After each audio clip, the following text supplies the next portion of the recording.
can't stop them talking. They're sitting Sorry. down. Mike Love and Bruce Johnson are here. It's lovely to see you both. Thank you so much for coming in. Absolutely. Oh, it's fantastic for Good you morning. to have us. Well, Good morning. both Kat and I have enjoyed this documentary, this extraordinary documentary about the history of the Beach Boys.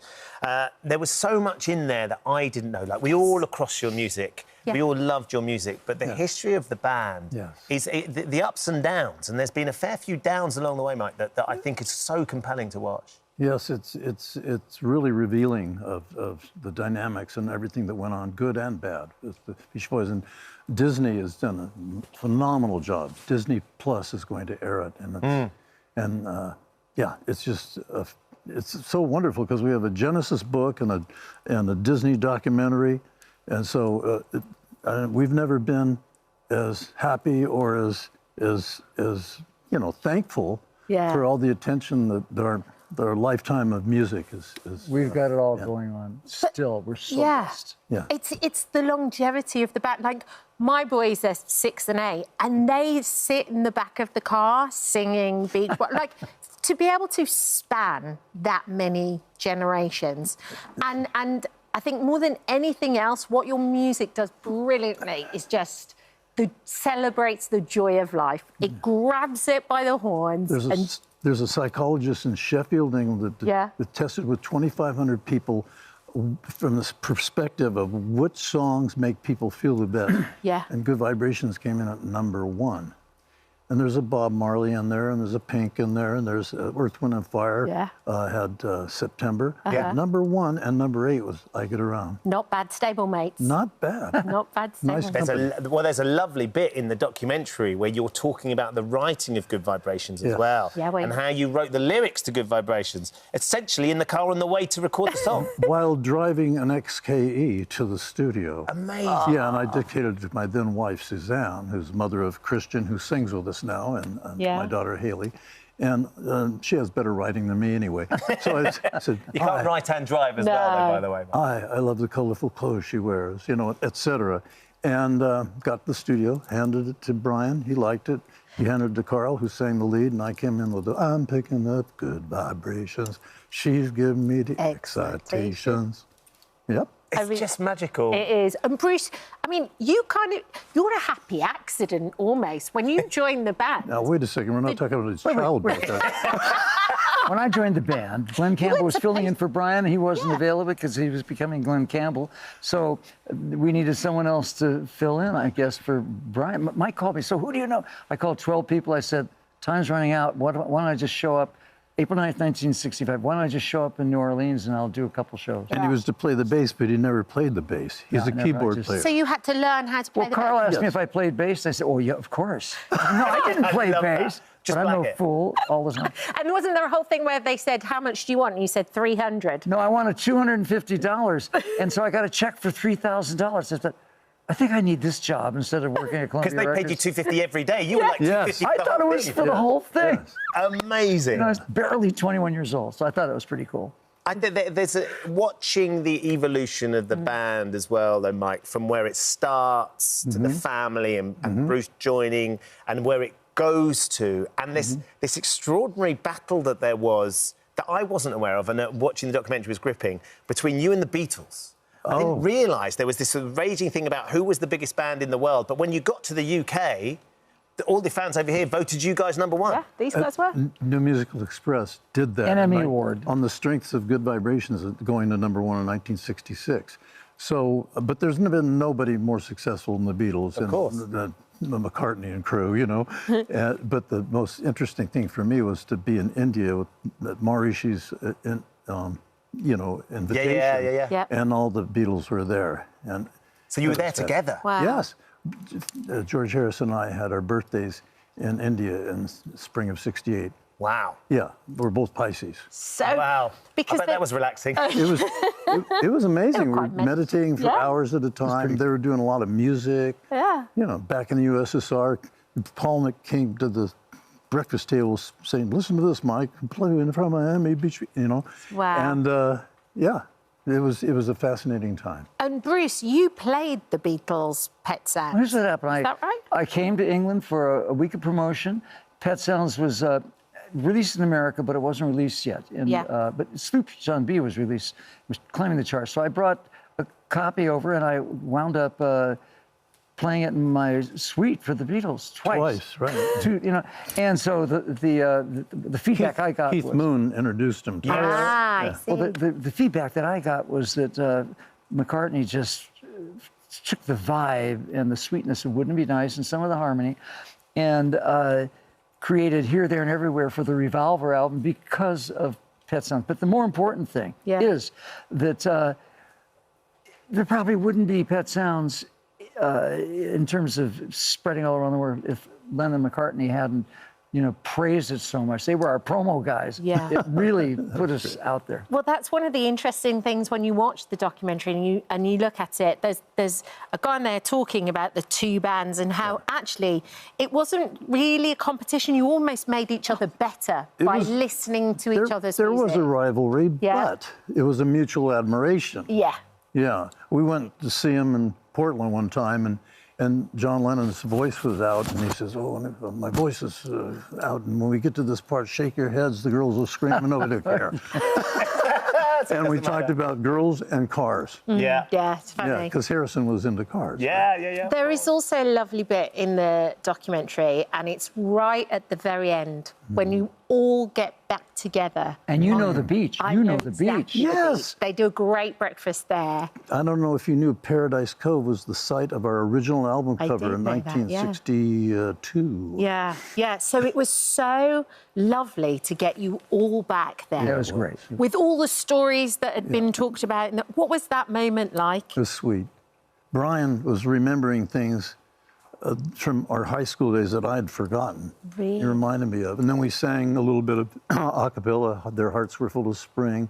We sang some Fun. We sang some Barbara Ann. That was, and it was just very sweet. That was a true, it showed the true love between us. Yeah. How is he doing? Because we know that there's been some news recently. He's not been well. Well, I mean, how's that all going? Well, he needs special care, and we hope that, his family and he have made the decision to do a medical thing. Well, look, Conservatorship. I don't want to get into that too Sure. much, except to say that we wish him the best for he and his family, and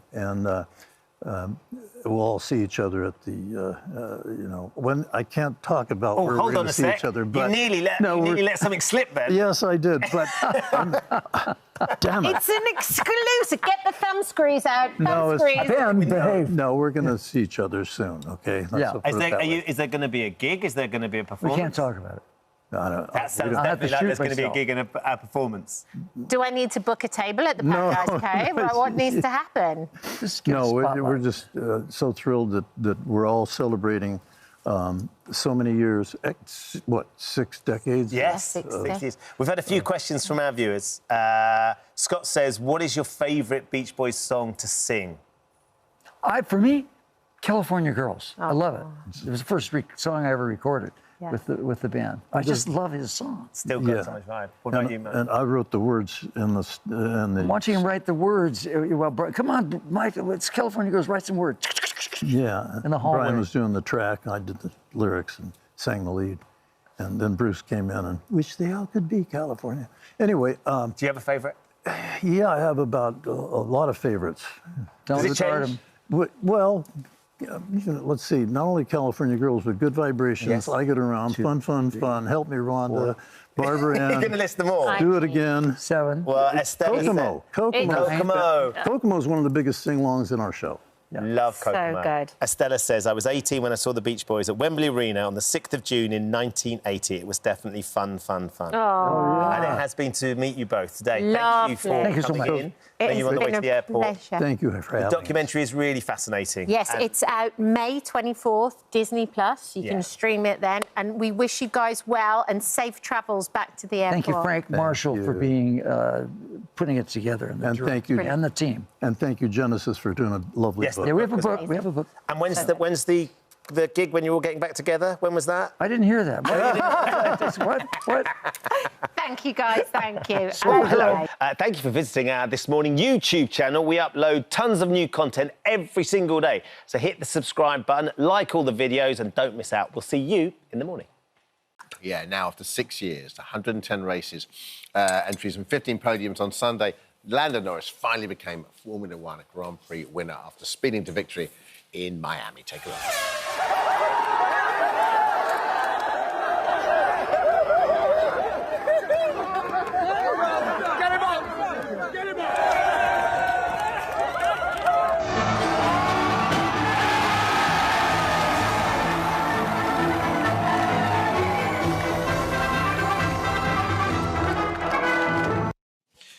And after celebrating his incredible win, Lando is joining us in the studio. Lando! Come on! Congratulations! Oh, We mate, are well so done. proud. Thank you so much. Our adopted son, he's finally won. Does he know? We just keep saying it. No, you keep saying. I know. Him going, what? Do you know what? It's a long time coming, isn't it? It's has a been. long time coming. What was that feeling like on the track? And did you expect that sort of reaction? What's the feeling like? It's hard to describe because it's like I don't know how you want to compare it to anything else that you do in life. You know, the amount of people there cheering you on, all the team, and it's a lot of hard work. You know, it's six years of Formula One to take my first win, but when I think of it, it's 17 years of racing to kind of achieve that one thing. So it was incredible, a lot of relief. But really just happy for the team. People that follow Formula One know who you are. But for people that are watching this that just found out about you late last week when you won, so tell us a little bit about your story and where you started from. Because you've been with McLaren since basically year dot. Yes. Well, everything started way back here when I was 6 years old. My dad loved racing. He couldn't do it. But when I was growing up and when my brother was growing up, we could both do it. Yeah. So he kind of could share his passion with both of us. Look at Papa Nando. Yeah, that's only a few years ago. That's 2013, and I guess I slowly made my way up the ladder and had good success. But then Formula One is just another level. It's the top of motorsport. And 6 years, I've been with McLaren. This is my 6th season now. And you've done kind of every job going at McLaren. Yeah, I do. I did some work experience back in the day, so I got my hands dirty. But now I just stick to driving and stick to turning the wheel and stuff. And it's finally all paid off. It must be so lovely for you to be with the team that you've grown up with.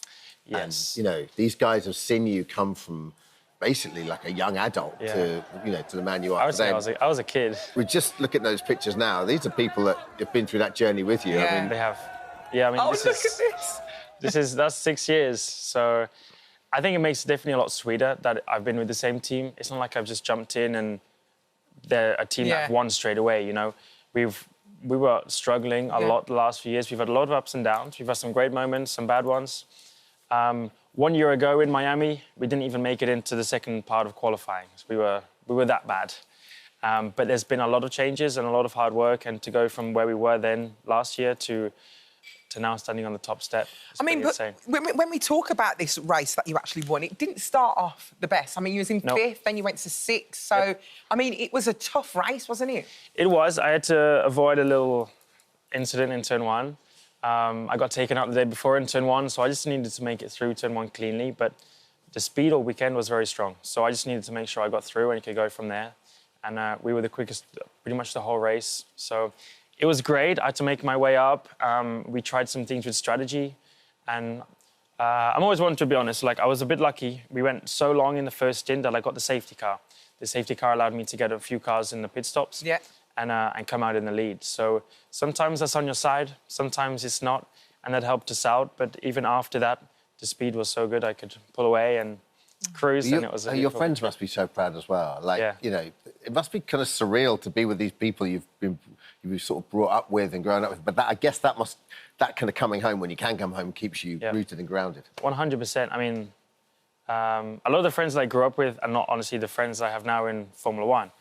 And the people you drive against in Formula One, they're from all around the world. And as much as sometimes you have laughs and things, they're not like your best friends. I guess there's a brotherhood, but at the same time... It's like you hate each other, but somehow... But there's enough respect. There's the respect part is the biggest thing. And there were a lot of drivers which came up to me after and paid their respect in terms of What did Max congratulating say? me. What did Max say to you? Max said many things. Did he? Max says many things. But me and Max have a lot of respect for another. Like, I would say we're friends. Like, we get on. He hates when I beat him. I hate when I beat... he hates, or vice versa. I hate when he wins, and he's won plenty. So today or that day was my day. Yeah. But we could share it, and he's one of the best ever in the sport. So to be racing against him is it's a cool thing.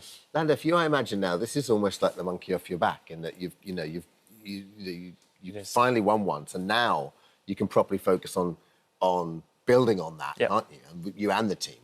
Yeah, I mean, I don't think it's going to change too much. Like, I woke up one day now and I'm a race winner, but in terms of how I approach things, I'm not going to approach things any differently. It's just, I know what that feeling's like, and I've not had that feeling for a very, very long time. So we're on a good roll. The team, myself, we're in a good position. Things are improving, and we still need to improve more before we can do this every weekend. It's definitely not going to be a one-off, but it's not something we can achieve every weekend. So, can I ask, how do you know? Sometimes, you know, I sort of follow Formula One, and I follow it more when I feel it's competitive. You know, if I know that the race is going to be, sometimes Max is just going to win, I kind of zone out a little bit. But do you know sometimes there's certain tracks suit different cars? Like, has it right? Yeah. So when you know you're quickest this week, you might not be quickest next week because there's more turns? Potentially. So every team designs their car from a piece of paper. So you have every different interpretation of front wing, rear wing. Everything looks a bit different and performs differently. So you might have one car that's better in the straights, as basic as it gets, one car that's better in the straights, one that's better in the corners. One that's better in hot conditions, one that's better in cold. So you have all these different variables.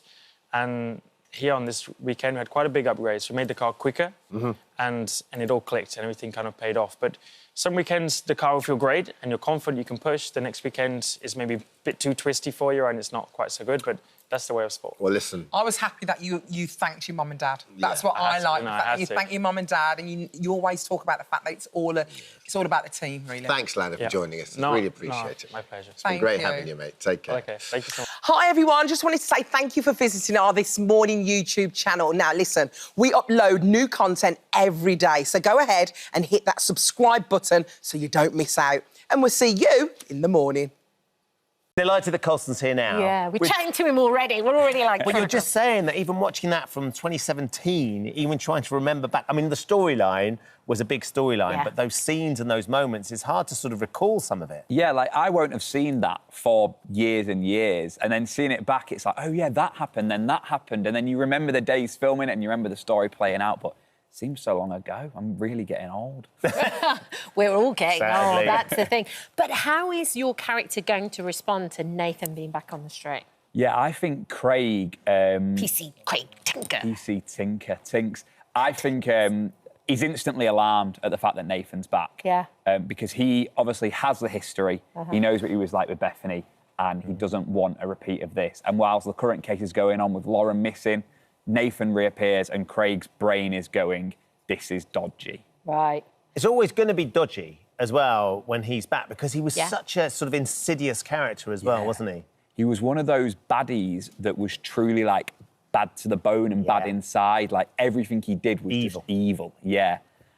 So I think Craig instantly wants to get this investigated to work out if Nathan is the reason that Laura's missing, because Craig knows that Roy's got nothing to do with it, sort of thing. So do you think Nathan is linked to the Roy Cropper story? I think that's what Craig wants to investigate, you know, and obviously Bethany's kind of going to Craig for this information, and Craig's job is to go, I can't tell you anything, I couldn't possibly, and then he tells her absolutely everything. So, to be fair, you're being much more guarded than Tinker is himself. Yeah, really, yeah. It's fascinating, that, isn't it, watching that character play out, because he's got to do his job properly, but he also wants to be everyone's friend. He wants everybody to feel like they're sort of, they're his mate. Yeah, I'd say Craig Tinker is everyone's friend in high power. So they come to him for the information. He goes, I couldn't possibly tell you. And then he just tells them what they need to know. Yeah, because he seems to be revelling in this kind of power that he's got at the moment. He's quite enjoying the level of gossip and, like, having everybody come to him. Yeah, because he isn't the best copper. But the one thing he gets from being a copper is he gets to know little bits that he's not meant to... Well, that he is meant to know that other people aren't. Yeah. So he kind of just goes and just tells them little bits to help them on their way. And he just lets everyone off, doesn't he? If someone gets done on the street, if Craig knocks on the door, they're like, well, I know I'm not in trouble. I'll be fine now. I'm getting away with this, aren't I? It's only Craig. Come on, Tink, sort me out. We'll be fine. We're looking at that footage from when Nathan was back on the street in 2017, which was 7 years ago. And then you go back another 5 years before that, was where sort of how old you were when you started. You were 12 years old, Colson. It wasn't supposed to... You weren't supposed to still be there. No, yeah, 2 episodes. That's all I went for. 2 episodes, non-speaking. And I remember getting the job and I was like, mint, 2 days off school. Here we go. So, yeah, and I went and I did the 2 episodes. And then about 6 months later, my agent at the time got a phone call and they said, look, they're thinking about writing the family in. Is he up for it? And obviously I was like, yeah. So then 2 episodes turned to 6 months and now it's turned to 13 years, which is very, very crazy. Half my life. Look at you there. Look at that. Look at what we Look at the bonnet. Look at the hair, yeah. That's I wish I had hair like that now. But do you ever have those pinch me moments where you're like, oh my goodness, I'm getting the chance to go to work with a collection of people that I really have fun with and I do a job I really love? Yeah, every single day for me. Like, I love Coronation Street. I'm so proud to work there. Every time I walk on that street, I kind of champion the show. So to be a part of it is just an honour, and I'm really proud of it, and I'm proud of everyone that works there in all the departments and all the crews. So, yeah, I feel completely lucky every time. What was it like then, Colson, when you step away from that world that you know, the professional world that you know and you love and you feel safe, and you go into a world like Big Brother? Because that was quite a sort of experience for us to sit and watch. What was it like for you in there? Yeah, it was weird, because obviously Corrie has been my safety. That has been my life for 13 years, and to step away from it and do something else, and to not be Craig Tinker, to be Colson Smith. It's like so different, so exposing, and quite an unnatural feeling. But no, I loved it. I loved being myself. I loved being away. And obviously, as soon as I got back to work, I completely felt the love from everyone as well. Straight back in as well. You didn't give yourself much time to decompress. Like 48 hours or something? I was out of the house. So I came Thursday night. So I was out of the house about 10 o'clock on the Friday. I was back in work at 7 a.m. on the Monday. What's a crime? I've got to be on it. Someone's got to say it. They had 3 weeks of running riot without me, they did. It's an amazing thing to watch, though, because we interviewed Vanessa and we had Louis on afterwards, and there's definitely a sense of sort of decompression needed having come out of the house, because everything is so heightened in there. Yeah, so heightened. Have you watched any of it? I haven't watched any of it. The only thing I've done is Jack and Ben, who I host my podcast with, they did episodes every single night, and I listened to them because I was like, I have my memories of Big Brother. I don't want to watch it because watching it will show the show in a different way, because I lived it, and I don't want to watch it because I've lived it, because everything's different, and I'll see things that I didn't know happened. Whereas listening to Jack and Ben talking about it, that's my mates talking about me in it. Yeah. So I was like, the podcast was kind of my way of watching it back. And you're going on tour with Jack and Ben now. You're doing On the Sofa, your podcast on tour, live. Yes, we were in Manchester on Saturday night. How is it? It was mint. We had a sold-out crowd. And Manchester's, it's the home venue, isn't it? So it's spot on. You know, and the venue we did was bring your own booze. And literally, the minute we got on stage, all we could hear was just tin cans opening constantly. And it was mint. It was a great night. We're doing London on the 18th of May. And it's just so much fun because we're just 3 mates, and obviously we all became mates because of Corrie. Yeah. And is it? I mean, everyone's not listened to On the Sofa. Is it Corrie-centric? Is it? Your experience online? What is it? It started off. It started off an education around films. So basically, as an actor, I hadn't watched enough films, and they said you need to go and watch more films. And I went, well, if I watch the films you want to watch, you watch the films I want to watch. So that was how the playoff started. And now we talk about film and TV, but we also talk about what's been going on in our weeks, what we've been doing. It's life. Yeah, so on Saturday night, we talked about The Truman Show and me and Big Brother. It was kind of a nice parallel. Yeah. And in London, I think we're doing Notting Hill. It's obviously iconic London film. Yeah. Colson, thank you so much for popping in. Thanks for having me. Enjoy the tour. What fun, again, getting to hang out with your mates. With your mates, calling it work. I mean, it's great, isn't it? Get Tinks on the case as well with Nathan. We've got to control that situation. Tinks will get Roy out, I'm sure. You've got to get Roy out for him. Love you, Steve. Thanks for having me. Thank you for visiting our This Morning YouTube channel. We upload new content every day, so go ahead and hit that subscribe button so you don't miss out, and we'll see you in the morning. Magic trick? I am. I'm going to do a magic trick for you. I've never done this trick on the TV before, so you tell me whenever you want to see it. Have you not? Third book, Max Magic. Yeah. I keep wanting to say Magic Mike. I'm sure. It's a very different story. Yes. But I was reading this with James last night. We started it last night, and he loves it. I just love right from the very beginning, you turn around and go, dream as big as you like. You can make them come true. Yeah. What happens in this book? So, for those that don't know, right, I've got this, as you said, my third book. Yeah. And Max is me growing up. Okay. And on paper, I was only saying this earlier to a friend, that on paper you go, I shouldn't really be hosting Saturday night primetime TV because I've come from a market trading background and I had no sort of formal training. I didn't go to drama school. My training was at Butlins as a red coat.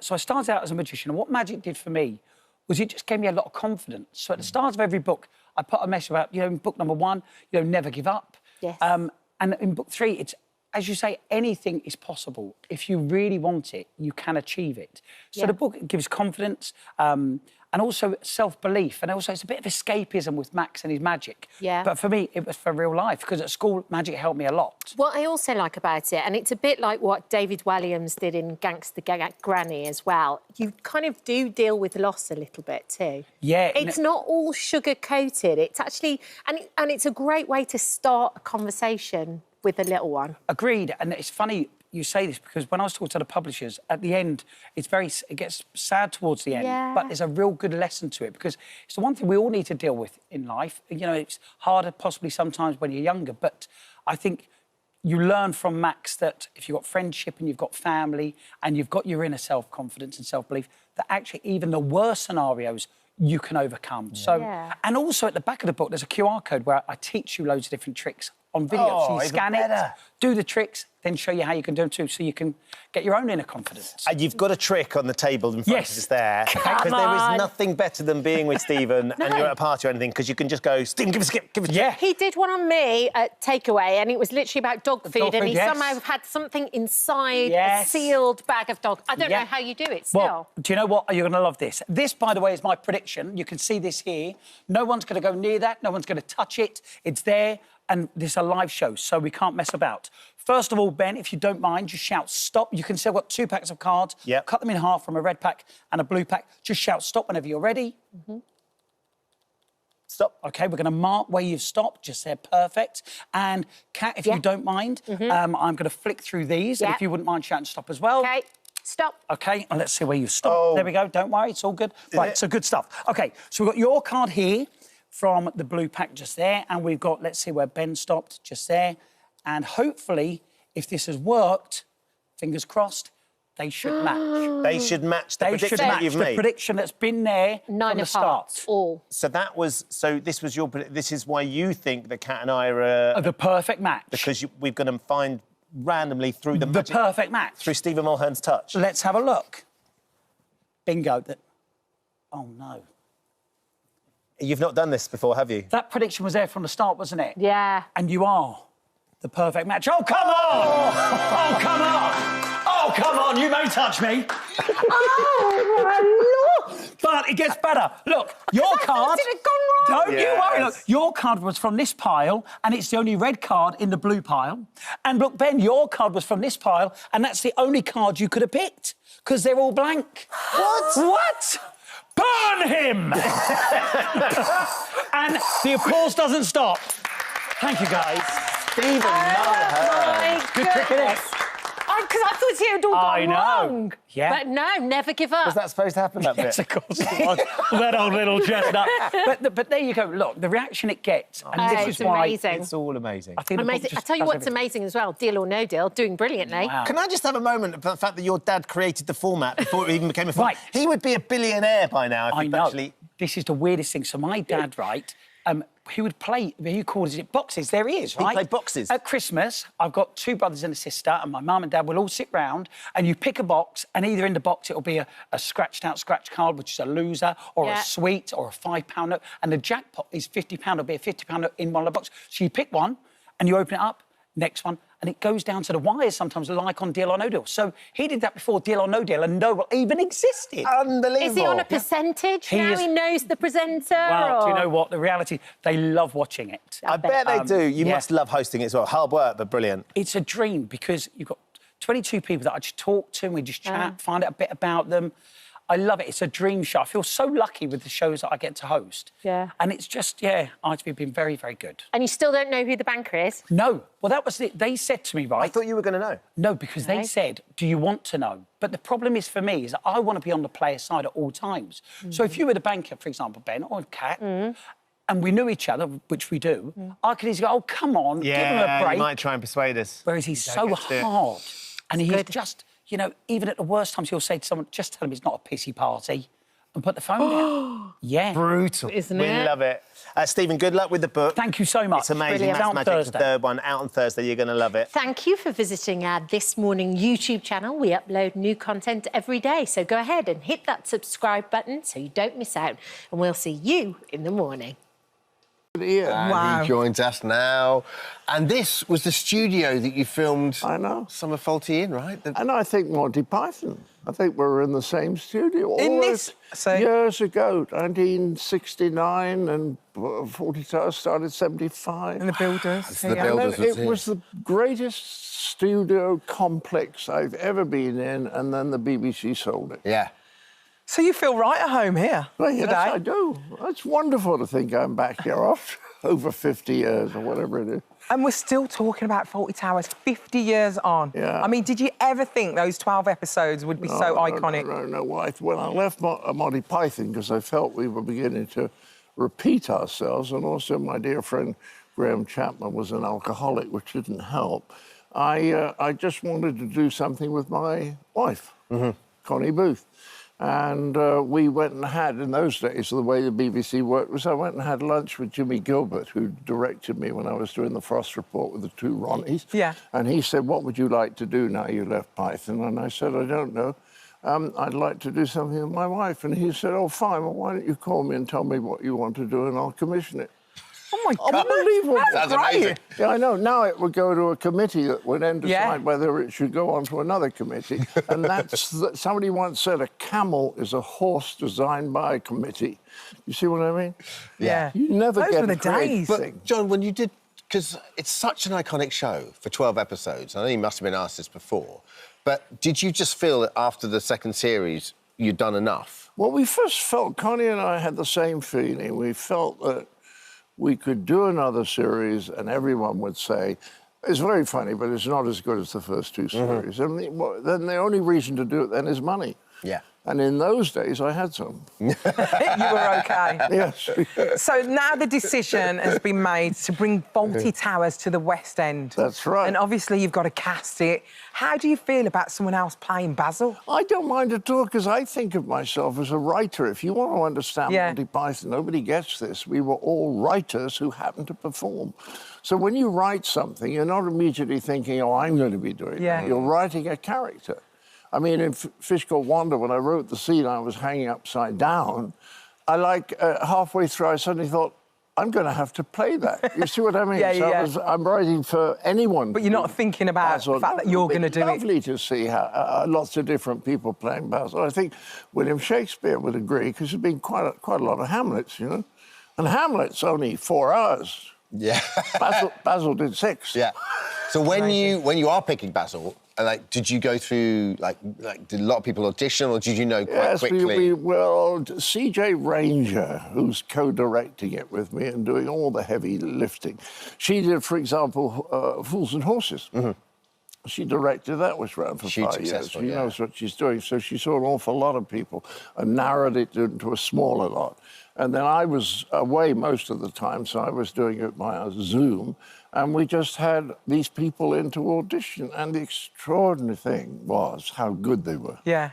We could have filled almost any one of those roles 2, 3, 4 times. Really? Well, there's a lot of great actors around. I was on the tube the other day and I went past a poster and I saw that Paul Nicholas is playing the Major as well, which is such great. Oh, he's amazing. Wonderful. Yeah. And he's playing it differently. Is he? From Ballad Berkeley. I love Ballad. Yeah.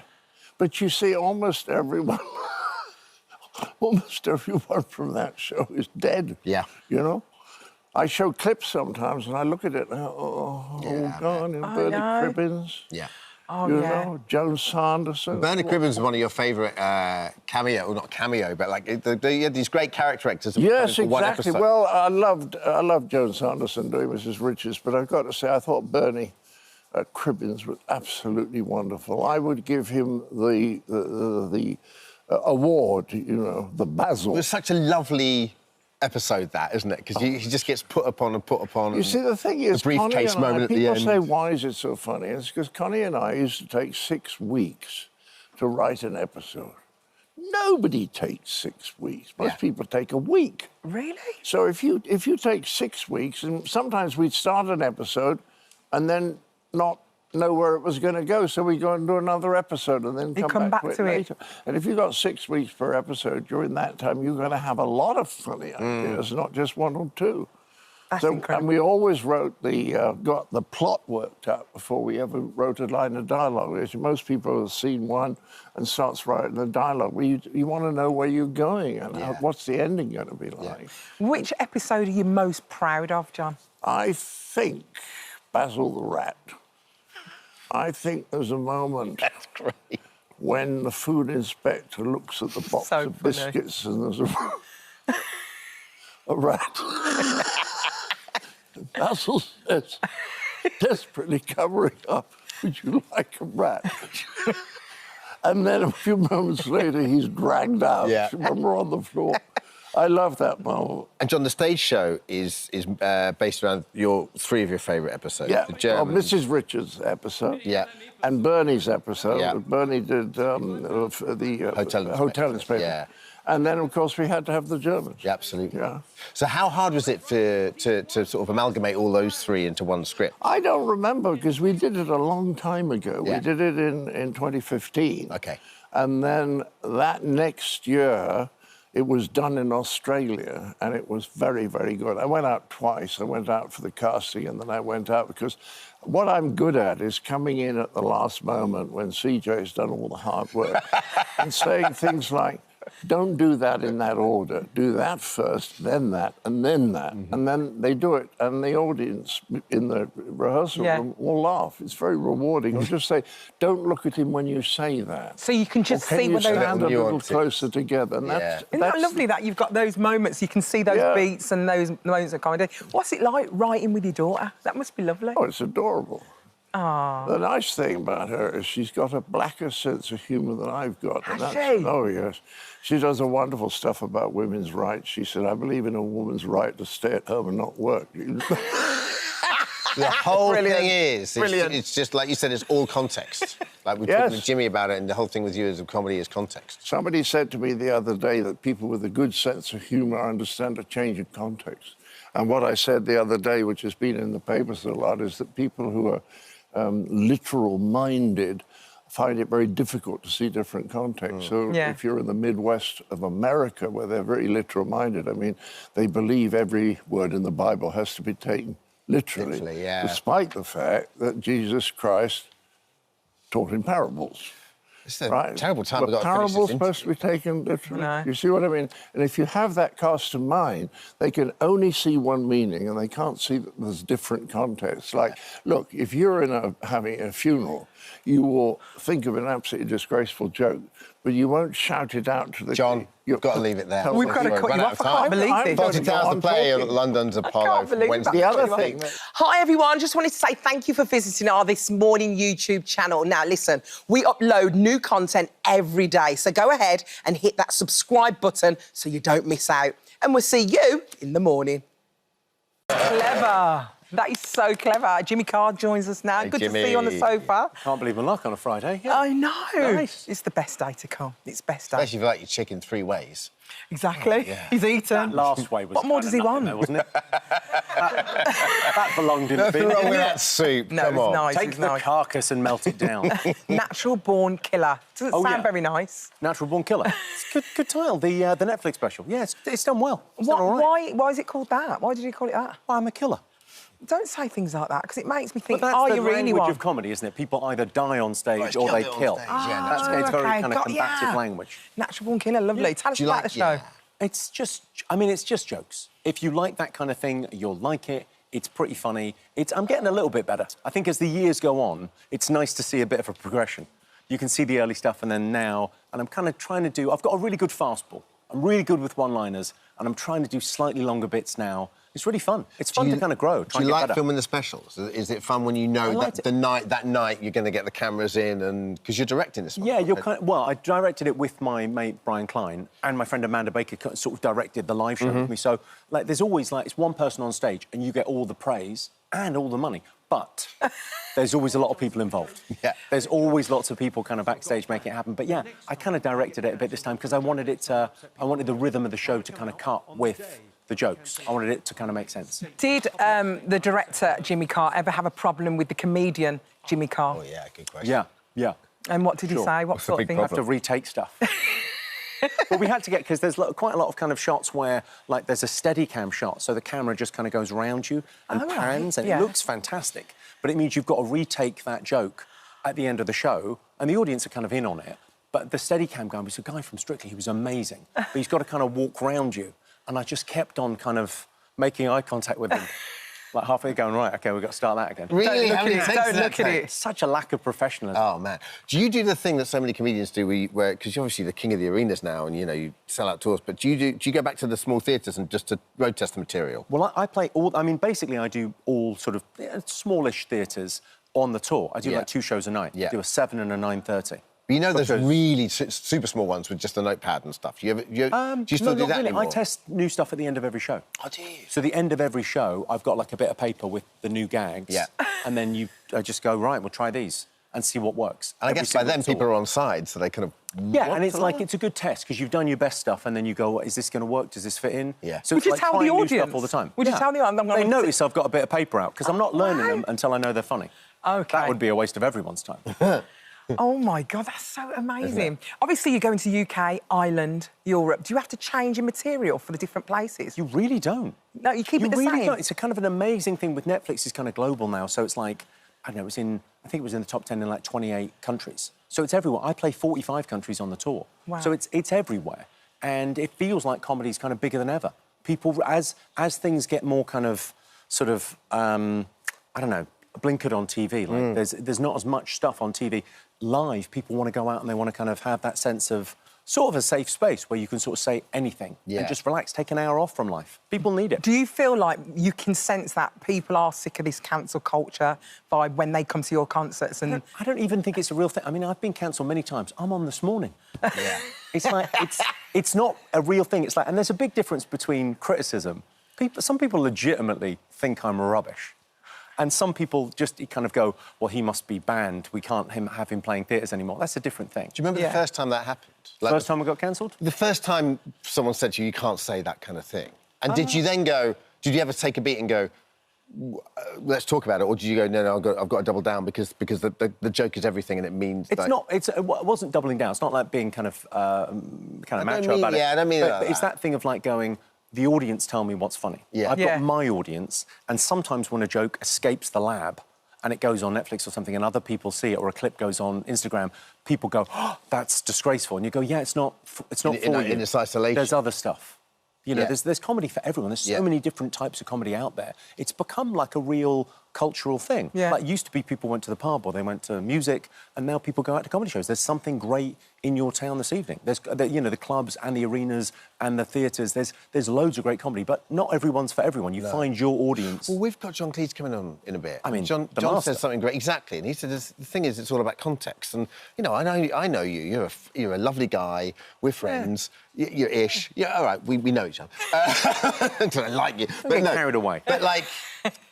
I know you're not prejudiced, and I know, you know, you're a lovely man, right? And you love people. But people would watch some of your comedy and they'll say, well, you can't say that. When you go, well, it's in context. But I guess my question to you is, so if a genuinely racist comedian comes on and says something great, can they not own that context? Because you own your own context. But then there's that thing of, like, you go, well, the context is, like, is it a joke or is it a statement?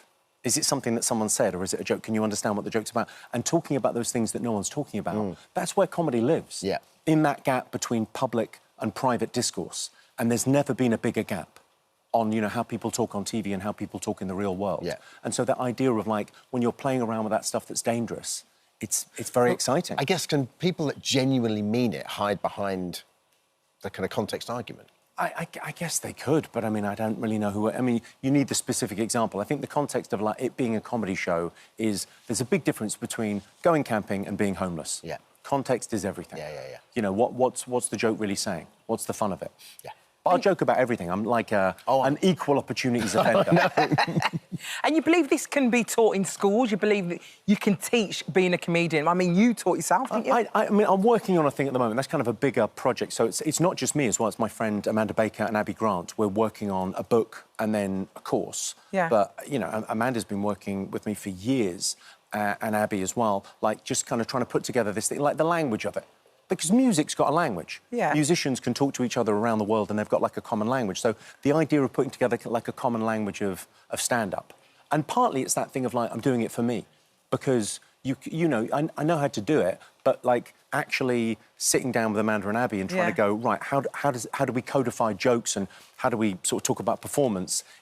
How do we talk about what we do that makes sense to people? It's like telling someone a joke and they laugh, but I think there's lots of people would like to try it. Yeah, I'd like to be funny. You are funny. You are funny. Yeah, but no one knows why. Yeah, why is it? What is the reason? What is it? It's just innate, right? You've got to tell me. So how much there of it must is be a learned? formula. How much can you teach and how much is innate? He knows the formula. He knows the formula. I think you could teach an awful lot of it. And I think it's also, it'd be great to teach in schools because what's stand-up about? It's about talking in your authentic voice. Yeah. Yes. And the great tragedy of life is a lot of people live and die without ever hearing their own voice. Sure. It's much more useful than teaching music, I think. I mean, music's fantastic to learn, right? That non-verbal communication. Yeah. But if you learn how to be a comic, you sort of learn how to order your thoughts and who you are as a person, and you get to sort of speak in public. And most jobs involve a little bit of that. Most of life and relationships involves a little bit of that, a little bit of humour. It helps you have home life, helps you be a parent, helps you be a friend, helps you at work. It's good for everything. Yeah. And they don't all have to be incredibly brutal jokes like mine. Oh, mate, it's lovely to see you, So Jimmy. interesting. Yeah, it's great to chat. Natural Born Killer is out on Netflix and tickets available for Jimmy Carr. Last Funny available now as well. Thanks, Jimmy. Come see the show. I mean, it's slightly disappointing to be on with John Cleese. Don't bring on funnier comedians than me. You want to be the funniest person on the show and then you bring on John Cleese. We start off with you and then we go to the legend. You move up. Yeah, I'm the star, he's the main course. I get it. You're the chicken soup and he's the roast, you know. It's just, he's the headliner. No, I get it. Thanks, Jimmy. Thank you so much. Oh, hello. Thank you for visiting our This Morning YouTube channel. We upload tons of new content every single day. So hit the subscribe button, like all the videos, and don't miss out. We'll see you in the morning. Guest. Yes, we've got another Aussie icon joining us on the sofa who starred in hit movies like Bridesmaids and Pitch Perfect. Rebel Wilson is here. Good morning, Rebel. Hi, good morning. Thank you so much for coming in. Oh, it's awesome to be here. Love the new book. It feels like you're actually there. And, I mean, I know we've got the audio book. You were there for me, Rebel. You were in my ear because I got the audio I mean, so many people have been loving the audio book as well because good. I actually, you know, you hear me and you can go out on a walk while you're listening to it. But when I wrote it, I kind of wanted it to be like I'm literally just sitting down with you. Yes. And I'm giving you my life story. Warts and all. Yeah. Yorkshire I know. Well, definitely accent warts and all. Yeah, the Yorkshire accent is still in there. Have you had any feedback from anyone from Yorkshire about your Yorkshire accent? I don't think my Yorkshire accent is that great. Remember, I learned it when I was 16 for a play. But I give it a go. It's good. Yeah. It's What good. is it? It's like, my first line in this play was, oh, here you are, you, gassing and ears, if you want to please, instead of getting on with your work. So it's not that great. But again, I was not a professional actress. Rebel, when I listened to that, I was going, right, what is she actually saying? And all I've done there is I've just watched your lips to try and work out what you were saying as well. Long time ago. That was a play called When We Are Married, and Which I know, it was, yeah. it was a great play. And I love the fact that I think you were about to get kicked out of the play because your accent wasn't good enough. Yes. And you got an English. I don't think accents are my strong point. Have you decided that now? Yeah, although I can do quite a good South African, and I think because, as I say in the book, I lived in South Africa for a year, so I can be like, no, Rebel, you don't have a good South African accent. Oh, that's great. You do. I don't know. Okay. Diplomatic immunity. Yeah, I got it from Lethal Weapon. and if you do very words good. like rhino. Rhino, the black rhino. Yeah, The black rhino. But that was one of the Dangerous, very things dangerous. in the book when you were talking about going to South Africa and you were like, oh, I thought I'd be singing in the bush with Pumbaa. Yeah, I felt like it was going to be like The Lion King. Turns out Nothing like the Lion King. Johannesburg, back in the day. Yeah, back in a very dangerous place. I mean, a country that was full of beauty and majestic. Like, one time I climbed a mountain and then I saw wild baboons at the top of the mountain as the sun was rising. Like, stuff like that, incredible. To see animals in their natural environment, in the nature, like see lions and stuff. Like, it's insane. But very dangerous. And then I ended up getting malaria and almost dying. But that led to me becoming an actress. I had this hallucination that I was an actress when I was in hospital. And then that changed the whole trajectory of my life. And it wasn't just a hallucination. It was actually like you won an Oscar. Yeah. In your mind. I mean, you went straight to the top. Even when you were hallucinating. It was like Oprah would say, like, the universe would give you, like, signs of what you should do with your life. And then this was a full-blown hallucination that I win an Academy Award and I get up on stage and I give an acceptance rap because, well, another story in the book is that I had a rap group with my sister because, you know... Sisters. Yeah, girls. I love that you remember the name. Of course. Because, girls from Sydney are, like, so gangster. You know, you think of a blonde girl from Sydney and you think, yeah, gangster. But we tried. I never got a record contract with my rap group. Still time. You know, Still time. Never say never, Rebel. Weird. I think what strikes you when you're listening to the book or reading the book is the Rebel that we know and we've got to love as a movie star who is confident and funny and sassy and willing to take on all sorts of complicated different issues was not always like that, and you were actually really quite a shy young girl. I know. Well, like, when I started life, well, first of all, I had lead poisoning from the old house when I was a baby, and they had lead in the paint that was chipping off the walls. So I was, you know... I don't know, a bit of a rough start, I think. And then I was just so painfully shy. I was just born that way. And then it was something that I really wanted to change about myself, but I didn't know how. And then one day I was like eating my lunch in the library just by myself, and I read this article saying that your personality at 15 will basically be your personality for life. And I thought, oh, well, I don't want to be so shy. There's not that there's anything wrong with being shy. It's just that I couldn't really express myself to people, and you know, it felt like being in a prison at times, and so I wanted to learn, and so I thought, well, okay, I've still got some time, and then I bizarrely came across this gym bag full of cassette tapes that my father had. Which gave all sorts of tips about, like, improving your life. I guess they were kind of motivational tapes. And he just had them in the back of the car, and I started listening to them. And then one of the first things, like, I just really wanted to overcome my shyness. And so I forced myself to do things like speak to 5 different people every day, like new people. So cool. And, like, of course, at first it was really awkward and, like, my face would go red and everything. And I'd be on the bus and say to another girl, like, oh, hi, how's it going? You going to school? Yeah, me too. You know, like, just stupid stuff. But then eventually you feel like, well, other people might also be feeling lonely and isolated as well, and me having a chat with them might have been the highlight of their day. And then, well, long story short, eventually, you know, I did change my personality and kind of became popular at high school and stuff. Do you think you became more you? Because, I mean, that's the interesting thing, is the Rebel we see you, or is there still a shy girl in there that performs and goes big and goes large because she's sort of still fighting that? There is at times, like, especially if I have to perform live in a theatre or something, like, I still get a bit nervous about it. But I've definitely, I think, I've overcome so much from when I was, but in some little areas. Yeah, I definitely, like, well, because I was a late bloomer in love. So dating was something I felt very, very shy about going on dates. And that's why in 2019, when I was really single, I realised, and, you know, getting into my 40s, I was like, I need to, like, go on more dates and, like, just to have more experience. And so I did my own little experiment.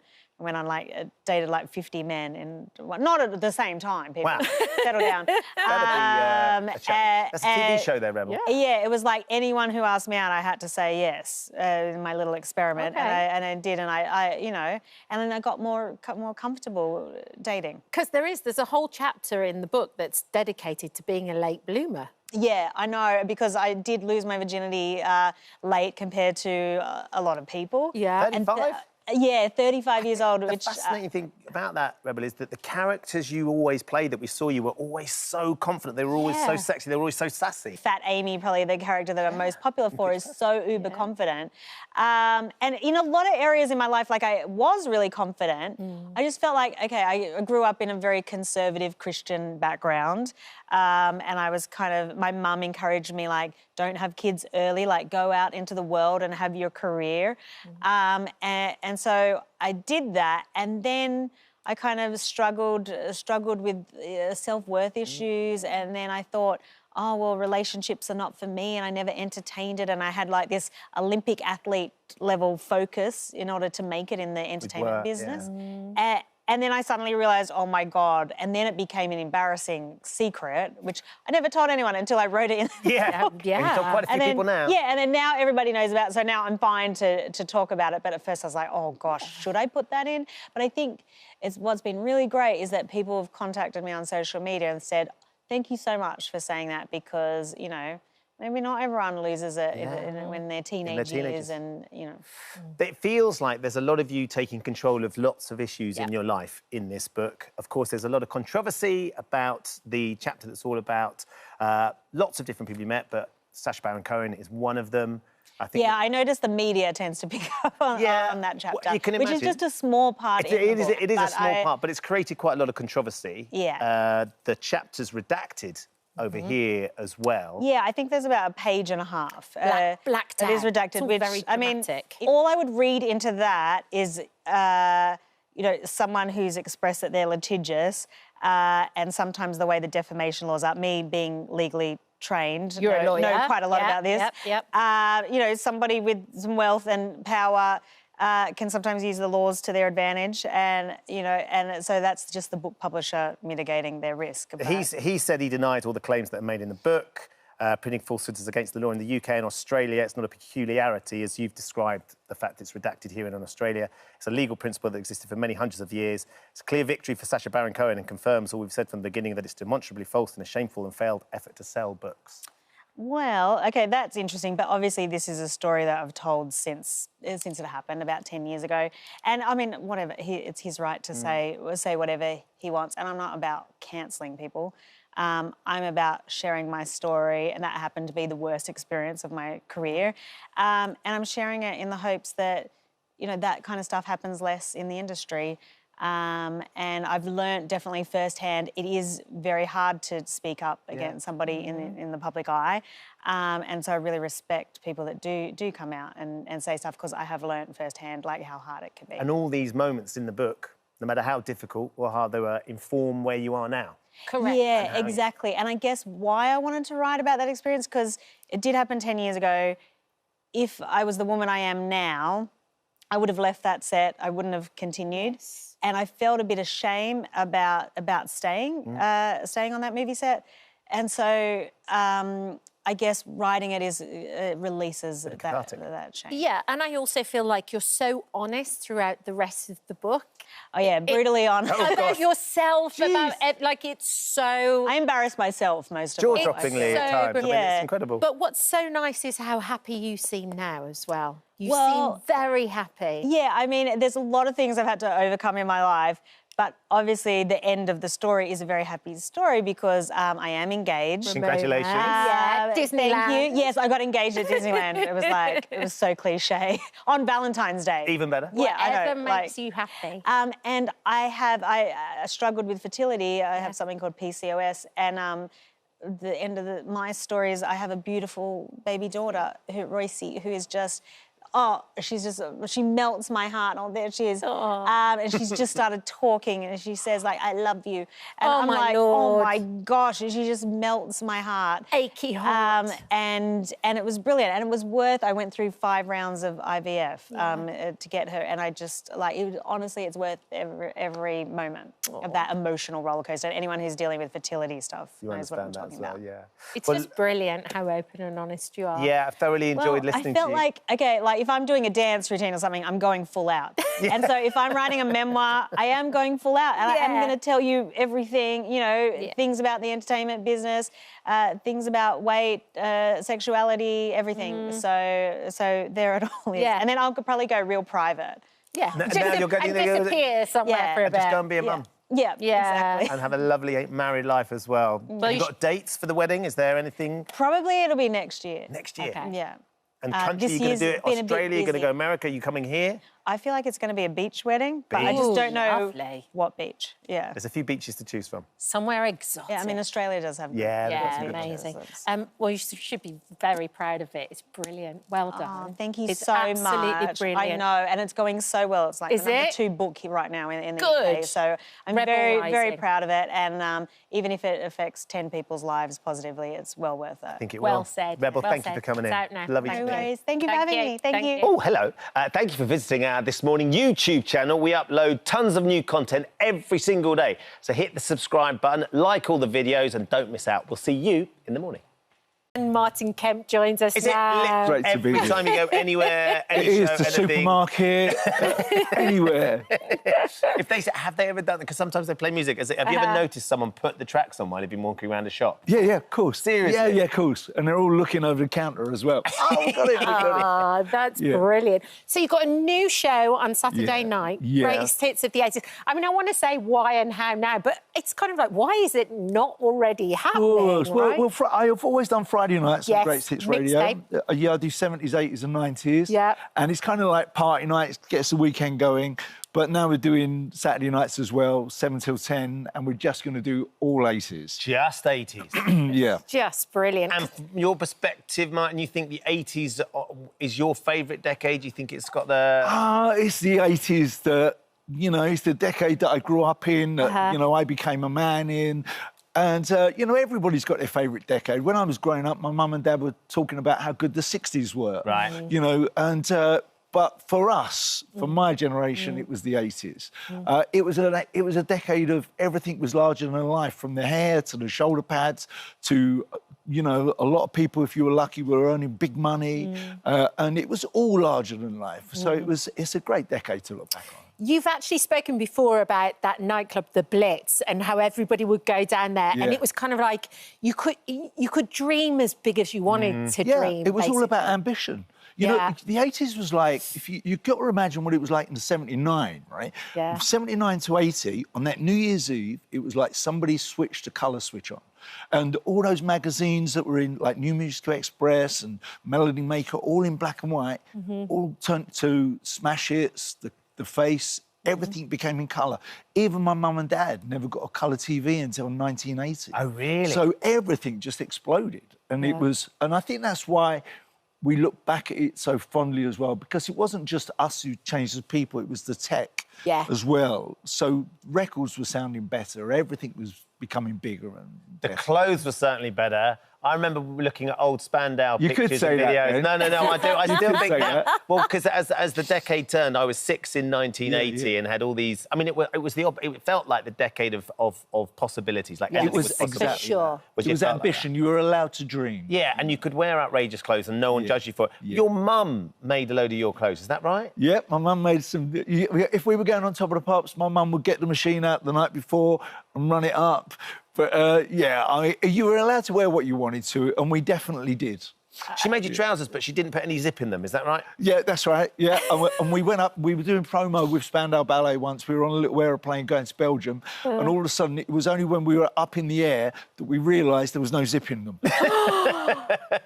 Which wasn't good. No. Stop drinking. Sipping water. Wasn't good. Sipping water. And you're travelling all around the country at the moment DJing. Well, you know, the first reason I wanted to do Greatest Hits on a Friday night was because I go out and I gig 80s on Friday and Saturday night. Must be so... Because you can see the whites of people's eyes. Yeah, I wanted music for them to get ready to before they come to our gigs. Yes. But I do probably about 130 shows a year. Wow. And so we're always out every weekend, and it's 1,000 people just singing their hearts out. You can't... It is the most euphoric thing I have ever been involved in. Brilliant. You know, I do so much of it, but every time it doesn't fail to astound me how the adrenaline and endorphins that I get from it. Yeah. Are the Spandau fans, still as sort of intense and crazy as they were, did one of them once pull your arm out? They're a bit older now. But so they're not quite as touchy-feely. You were in one gig and a Spandau van reached up, grabbed your arm and pulled it out of his... Yeah, but it was lucky because the roadie came on and put it back in. Mel Gibson style. I was in Japan, and then the next night I had to go on, and they thought in Japan what they'd do, strap it up, they'd put loads of little needles around it. Oh, yeah, because acupuncture, little tight, about 100 little ones. So the next night I was on stage, it was the most painful night I'd ever been in. It wasn't the dislocated shoulder that I was worried about. It was the needles that they put in. So what happens when you're travelling around the country? Does Shirley come with you? No. So how do you do it? No, you don't take your wife to work, do you? Or your husband or your partner to work with you. Yeah. And it's work, and I get off and I go and do it. But it's good because Shirley and I'm a big believer in you have to have your own space in a relationship. And if you're allowed to be your own person as well, and you have to keep that. And that's when you come back together, it's a lot better. Your son is taking his dad to work at the moment, though, as well. Yeah. It's taking dad to work day because you've got a new podcast. Yeah, we've got a podcast, came out yesterday. I'm not allowed to say the beginning of the prefix of the title, but you can look at that for yourself. But the rest of it is My Dad is Martin Kemp. So you'll have to have a look at what that is. But, Roman came to me and he said, Dad, I've got an idea for a podcast. I want... Before you die, I want all the information that you've got, all those nuggets of knowledge that you have in your head, wisdom, I want to find out what they are so that when you do go, I can look back on the tape and find out if I've got a problem, what the answer is. Do you know what I love about this, Martin? It sounds very like the sort of conversation me and my brother and sister have with my dad as well. Yeah. Like, you're just very honest and open about it, have a really good laugh, but you genuinely are sitting there going, right then, Dad, so when you die, where do you think you're going to make the BAFTAs roll of call, NTAs, TV Quick Awards? That's what Roman asked me. But listen, Roman and I, this is like us on Gogglebox sofa, but X-rated. So charming. Right, okay. X-rated version of that, because we banter as if we are sitting in the pub. And it's me and Roman at home. So we've had a lot of fun. I spent 3 weeks recording it, and I was crying with laughter, and I loved every minute of it. How's he getting on with his lie-ins now? Is he enjoying having a bit more time? He loves it, not getting up, doing that breakfast show every morning. He came to me a long time ago and said, I want to leave. And I said, are you sure? Is this what you want to do? Roman never takes advice from me, ever. He never takes advice about his career. He only takes advice about people. If he's got kind of like a life problem, he'll come to me. From, age and experience, but never about his career. Yeah. It's so funny. To go to work and just really enjoy it with your boy must be the most amazing. It's beautiful. Yeah, it is beautiful. To be honest, a lot of the times I look forward to working with him just to see him. Because I know, girls come home. My daughter comes home all the time. She stays with me. Yeah. Boys, you don't go home. No. Don't say that. I've got two and I'm terrified of that moment. This is becoming more apparent. My 17 and 19-year-old, I ain't sure they're not coming home. Once they go, they don't want to come back. Don't say that. Because they're usually going round to their girlfriends or something else. I'm feeling Shirley's pain now. I'm feeling her pain. Martin, thanks so much for coming in. My pleasure. Good luck with the new Saturday night show and the podcast as well. Greatest Hits Radio. Yeah, brilliant. Oh, hello. Thank you for visiting our This Morning YouTube channel. We upload tons of new content every single day. So hit the subscribe button, like all the videos, and don't miss out. We'll see you in the morning. Hello there. Sean and Dara are here in the studio now, and we were just discussing. We certainly were. Do you still hold a grudge? No, I like Pat. I was on his show about 4 weeks ago, actually, on his Radio 5 live show when he was doing it in Dublin. So, yeah. We should explain what they're talking about. Well, except, so what happened was, I knew he was doing it. Who's he? My husband, Patrick. Sorry, and people at home. They were talking while that clip was on. Sorry, I don't stop talking. No, she doesn't. When he came home, he wouldn't tell any of us. I really kept it a secret. That was the big thing. He wouldn't tell any of us. Look, he did really pretty well. Look at this. 10-10 catch. Your time starts again now. What colour is the Essex Emerald Moth? Red. It's Trunket.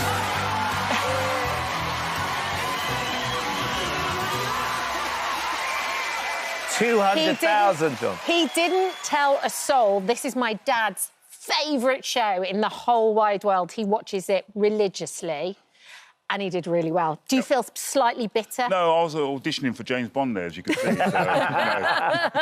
Darren, is there a running total when the other chasers get things wrong and they lose? You all add up, go, right, now you owe us £200,000, Sean, we'll add that to the list. You all keep an eye on each other? We keep an eye on each other, but from a much friendlier perspective, so we support each other. But I held the record for the biggest loss until that went down. Yeah, so goodness. that was, So you texted the thanks, mate. What was your loss? Mine was 150,000 for the soccer aid special. Yes. And I got absolutely... Same way, got annihilated by a good team, and you don't mind losing to a good team. There is always that thing, and we're going to come on to Beat the Chase. There's always that thing, Sean, isn't there, that actually, particularly the charity specials, but even the daytime show, as at home, we want them to win. Yeah. But you guys are always sort of trying to bat back that opportunity to Absolutely. take £10,000. I mean, so far as I'm concerned... Hi, buddy. Behave Okay, yourself. you're doing really good.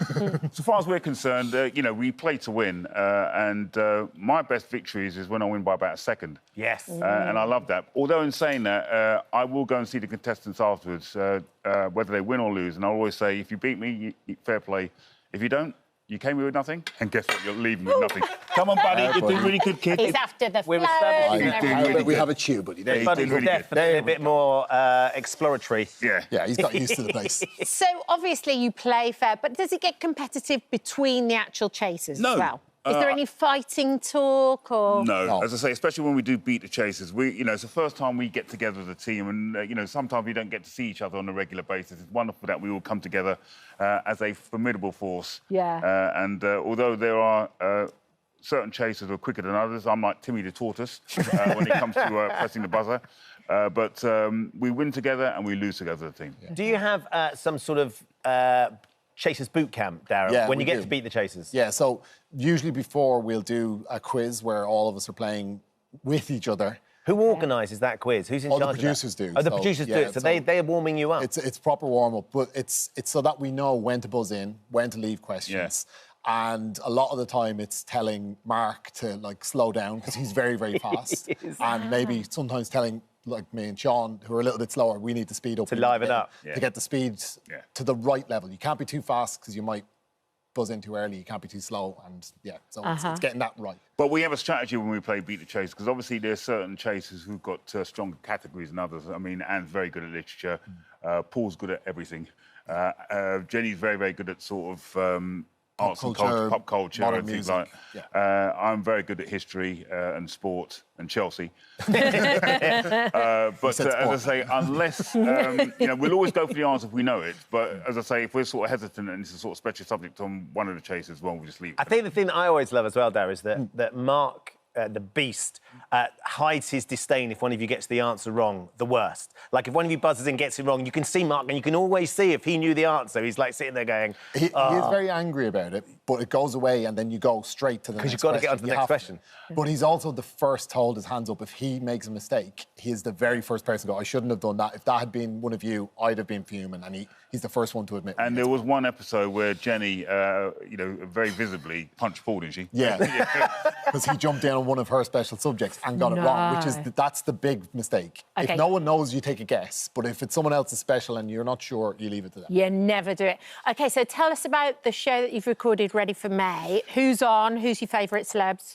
Well, we're really looking forward to the show itself. It comes out on this coming Monday. Yeah. So we've got some big names. My favourite is Neil Delamere, an Irish comedian who I have gone to see for years and years since I was a student. In fact, I once had to leave one of his shows because my wife and I were laughing so much we were going to get sick. So it was a really big. Looking forward to that. David James is coming on. Yeah, Jamo's done very well. Jamo's going to be smart as well. Very good. He was one of the people who took 150 grand off me at Soccer Aid. Right. He's a really good. Not only a smart guy, he's also a smart dresser. So he comes on really, really snappy. So that's going to be a really good episode. Look sharp as well. Yeah. Because I think the lovely thing is, Darren, that you've sort of found your place as a chaser, having gone through the hard yards and come through the actual chase itself. Yeah, being a contestant, it was a very bizarre switch of my life, to be honest. I mean, was that always in the back of your mind? You think, I love quizzing, I fancy being a chaser? No, not at all. I went on the show because I needed a back door for my house. We bought a new house. There was no back door. It was only out into the sort of conservatory. It was freezing cold, and we didn't have enough money. We just bought our house, so I said, I'll go on a quiz show and try and win some money. And the ironic thing about it, Dara answered about 18 questions, and guess how much they won? £6,000. Oh, you did so well, and you only got £6,000. Well, the others on my team were very nervous, and they went for lower offers, and it caused a big storm, and people were going, "Oh, this is unbelievable." They did a fundraiser for me to try and raise the money. Did they? Wow. Yeah, people online, but I won the money I deserved. It's a team game. It You is. win the amount. Although that you I've win. had a mate who's got on the chase, and he did most of the answering of the questions. And when he sat at home and go, "Yeah, everyone got a portion of my money." Just No, how it's, it is. not, it's not an individual's money. It's a team game. The team wins or the team loses. Thank you Great so to see much you for both. joining us. Yeah. Thank you for visiting our This Morning YouTube channel. We upload new content every day, so go ahead and hit that subscribe button so you don't miss out. And we'll see you in the morning. I'm off to meet Ryan Gosling and Emily Blunt for their new movie, The Fall Guy. It's all about stunts. Personally, I like to do my own stunts.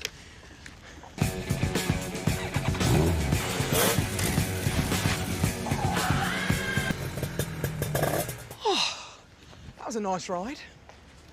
In 3, 2, 1. The movie The Fall Guy follows the character Colt, played by Ryan, who is a stunt double that has recently had an accident. A year on, Colt ends up getting ensnared in a mystery surrounding the main actor of another movie he's working on. Alongside that, he's trying to woo his former partner and the director of the movie, Jodie, who is played by Emily.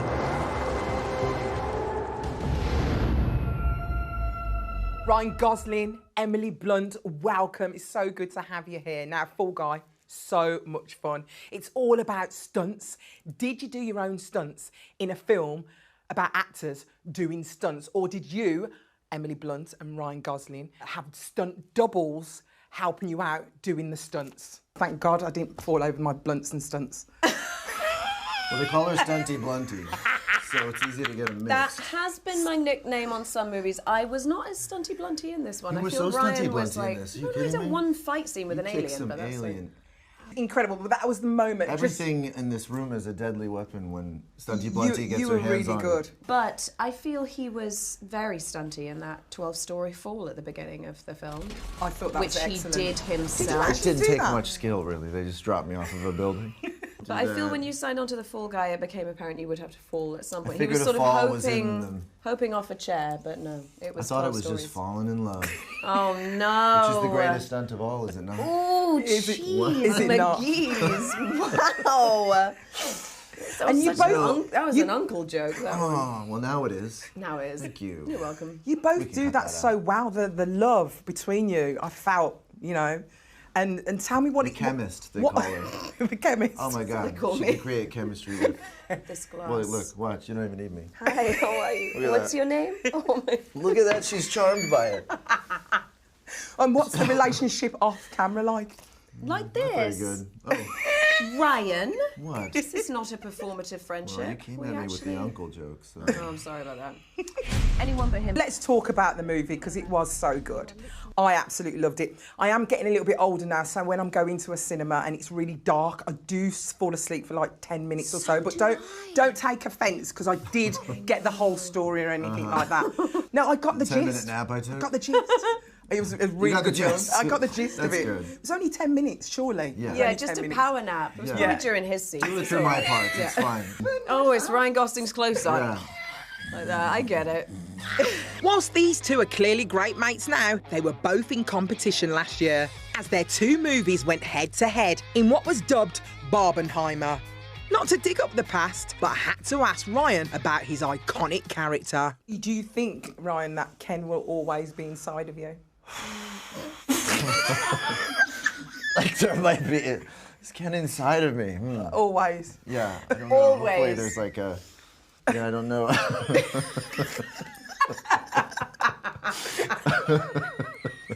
Right, let me just have a look at my questions.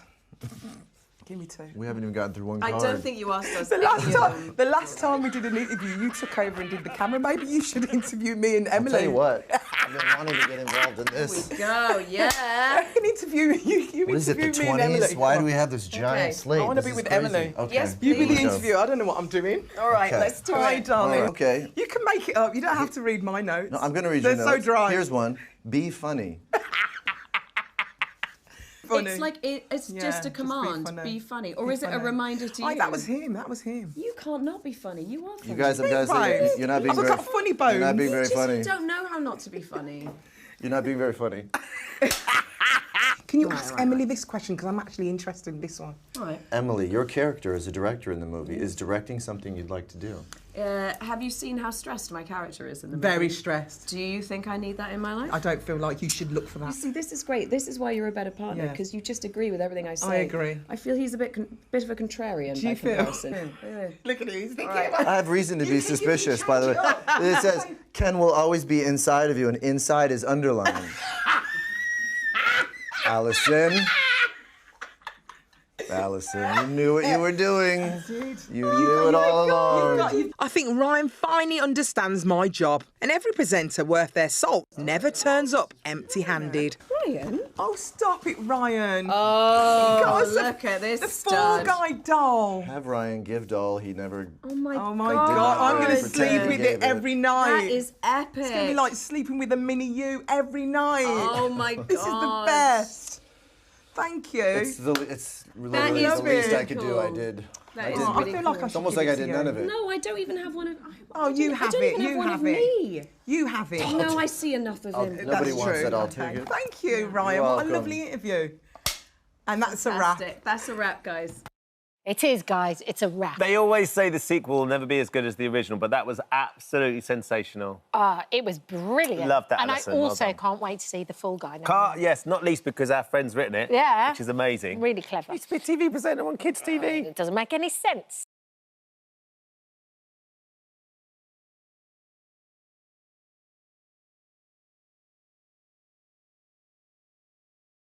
First, though, anyone who's ever visited the This Morning studio will know that just the other side of that wall there, that view, is the Good Morning Britain set. What is a little unusual, though, it has just snuck past 10 o'clock. Yeah. And if we go to that studio, two of the presenters are still there earning overtime this morning. Looking so official with the paper shuffle. Richard and Susanna, come on through. Come and join us on our sofa because there is some celebrating to be done. Yes. Come on in here. We need to say happy birthday. Come and Yep. join us. This week, Good Morning Britain marks 10 years since we started waking up the nation. And whether you've been watching since Ben and Susanna said Good Morning Britain for the first time on day one, or, like Richard, you've joined the party a little bit later on, you'll know that top-quality reporting on the decade's biggest news stories has also been accompanied with plenty of laughs.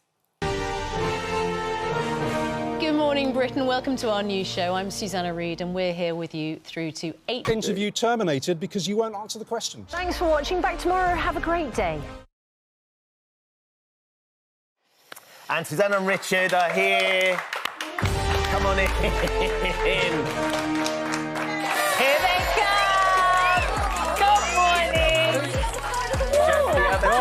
Come and sit down. Come and join us. Good No, sorry, Ben, I'm morning. going to sit there. This is my gig. Hello. I normally wave as we go past. Hello, how are you? Are you look well? Nice to see you too. Have a seat, have a seat, have a seat. I recognise you from somewhere. It was the grim and distant past. That's how quickly you forget. Oh, it was 10 years ago, Ben. 10 years. Isn't that remarkable? And you said to me just as we were about to launch, enjoy this moment because you never get a second chance to launch a programme for the first time. It was an amazing moment. Do you think you enjoyed it? I'm not sure if that... I was going to say, do you remember it? I remember it vividly and watching these back now. I don't look like I'm enjoying it. I think we were so full of apprehension and responsibility because it was, you know, to launch a new programme. Yeah. Big deal. Guys know, it's quite a thing, isn't Big it? responsibility as well to come and sort of do that big relaunch on a breakfast show. And the way we did it and how we were doing it as well, there was a sort of a lot riding. I mean, you've done it. Well, we're sitting next to the expert who launched this show. Isn't this weird? Yeah, it's weird, no? Does it How are you not feel a finding bit... it? How are you finding it? Loving it. Oh, yeah? Yeah, It's great, loving isn't it. It's a very different tone, a very different rhythm, very different feel. Very different time of the morning. Most importantly, very different time of the What morning. is it like having a lie-in every It's morning? sensational. I sat and had a cup of coffee with Annie before I came to work this morning. I had you guys on thinking, I'm so glad I'm not there. So what times do you get up? Like, what's the morning routine? After you. 3:40, first alarm goes off. 3:45. You turn them off, though, don't you? Second alarm goes off, and then 3:50 out of bed and on it. What about you? Mine is set at, I've got 3 alarms. I set them up for 4:01, 1 minute past 4, because psychologically I can say to myself, I'm not getting up in the middle of the night. I'm getting up early in the morning. But I have 3 because I'm paranoid about sleeping through. And I have a ritual. I set them 3 times the night before. And Judy says to me, "What do you know it's set. What do you do?" I said, "I have to do this. You do? Otherwise I don't sleep." I used to wake up in the night and double-check that I'd set my alarm. But I also had an alarm on the other side of the room. So I have that too. I had to get out of bed to turn it off. Very smart. And if I didn't, then I'd get a kick. Have either of you ever slept through? You actually missed your call? I didn't. Ranvi's the only person I know that did sleep through and turned up about 6:30. We were on air. And she loves it when I remind her of that as well. So you've named and shamed. Well, that would we be named and shamed her on air as terrifying. well. The closest you've come to sleep missing a call, have you ever done one? I've always managed to be there. Yeah. Come on, you know, Suzanne, she does not make mistakes. No. Oh, hold on, but it's live TV. So has anything ever really happened where it's been like a I got kicked in the head. Oh, you I saw did? that by Ed Balls. Of course, we were doing a story about airline seats. Should you put your feet up on the seat in front of you? And as you can see, the evidence shows, no, you shouldn't, because he managed to kick me in the back of the head with the hard heel of his shoe. That really hurt, didn't it? It really genuinely did, although he very kindly sent me flowers afterwards. That was very sweet. But you did get whacked yeah, there, though. I did get whacked, but all forgiven. I'm still intact. Although I remember the other moment where something went wrong, which was when I asked a question to Dan Stevens, the actor from Downton Abbey, asking him how he got the part in his new film. In a slightly different phrase, though, didn't it? Yes. He phrased it. Yes. I don't know if people saw that in the highlights VT or whether you had to edit that out. That one didn't make the highlights VT. No. It made the highlights more or less across the world, though. Yes, really. Exactly. Yeah, the Great British Beat-Off, I think, was how Dan put it. Yeah. And even in America, he still gets asked about it now, Richard. Being on TV we with giggled. us. We giggled. I think my moment was the fake tan. Yes. It was the most embarrassing thing that's ever happened to me on live television. Basically, I don't wake up really till I get to work. Yeah. So I went down to the kitchen that morning, having got up. It's 4:10. I'd been on holiday. My skin was dry, so I reached into the kitchen cabinet where I knew I kept the moisturiser, slapped on some moisturiser. I thought, it smells a bit funny, a bit coconutty. Oh, well, never mind. When I got to work, I'd put on my daughter's fake tan. Definitely Chloe's fake tan, isn't it? Definitely Chloe's fake tan, yeah, definitely. But, of course, it takes a while for fake tan to start working, so makeup didn't see anything, you know. I get made up, we start the show, and after about 7 o'clock, look at it, about 7 o'clock, the director said, "Richard, have you put anything on your face this morning?" And it just got worse. I mean, there's no stopping it. It got worse and worse and worse. And honestly, I was so dark, and the viewers were in hysterics. They're loving it. It was so embarrassing. We always have had, and one of the things that I've always loved about my time there was the joy and the fun that we had. But of course, we covered some extraordinarily important moments as well, Susanna. In the last 10 years, every sort of major political moment, sort of wars, the Queen's death, sadly, the coronation. Yeah. And there's some incredible sort of privilege about being there at that time and reporting on those things. I know, and a real sense of occasion as well, because we were at Westminster Abbey, of course, for the Queen's funeral and for the King's coronation. And you do feel in those moments, they're part of history, aren't they? Yeah. And that's when you think, wow, we get the opportunity to report what we're seeing to the viewers at home who can't be here at that moment. And it's quite It's a incredible. cliche, but it's true. It's like you're part of the national conversation in the morning, because a lot of the things that we're talking about and waking up to, so are people at home. And you feel like you're all talking together. And obviously you get the messages on Twitter and stuff. And it does feel like a proper conversation, you know. Yeah. There's a certain level of responsibility that comes with it as well, I think, and about getting it right in that moment. 100%, Get the tone right. Intimacy as well. I think that's always the thing that struck me when you're doing breakfast, even shifting till 10 o'clock where we are now. Our viewers have sort of gone about the first part of their morning and then they're coming back for a cup of tea or whatever they're doing.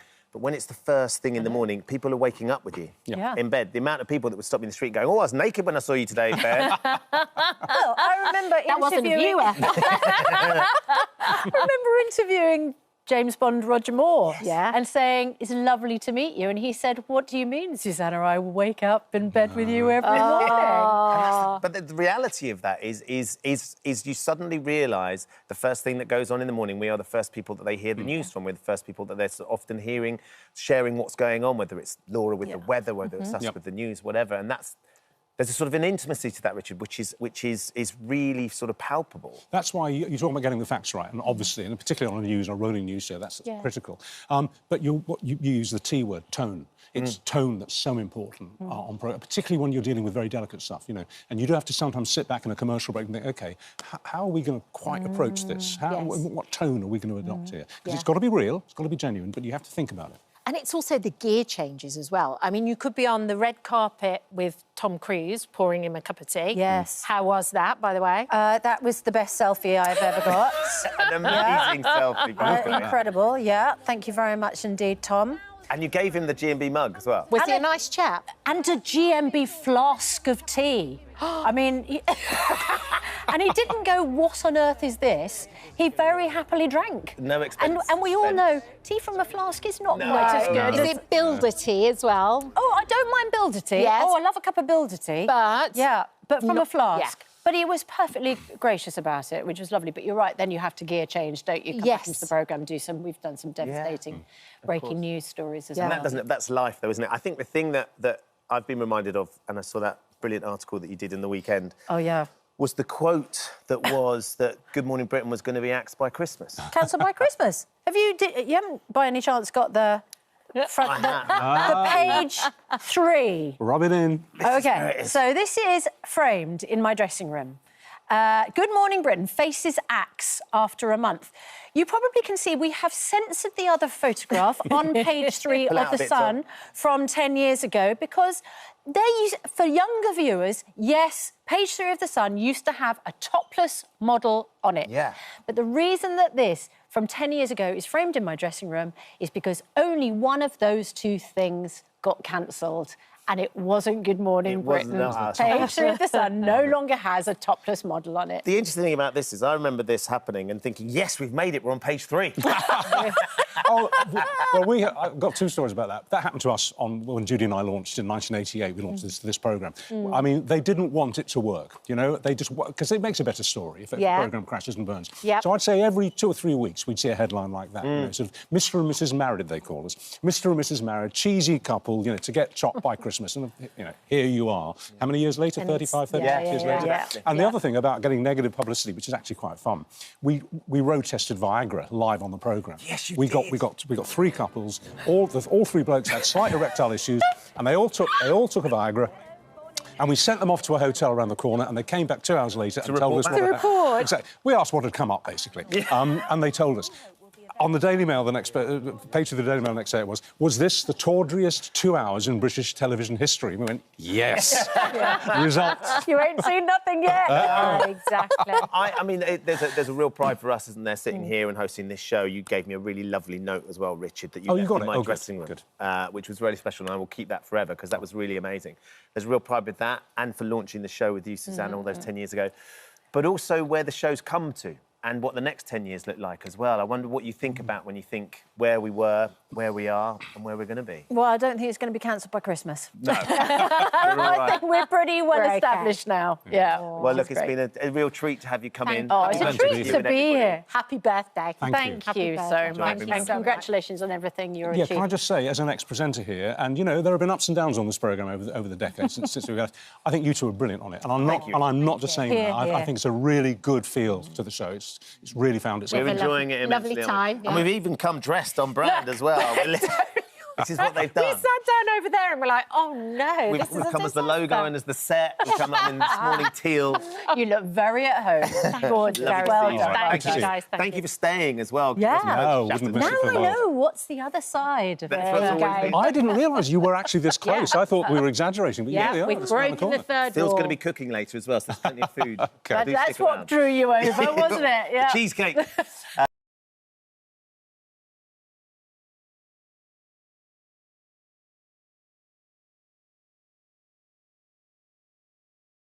Honestly, so good. Jing Lucy, Richard Armitage and Leslie Sharp are joining us now.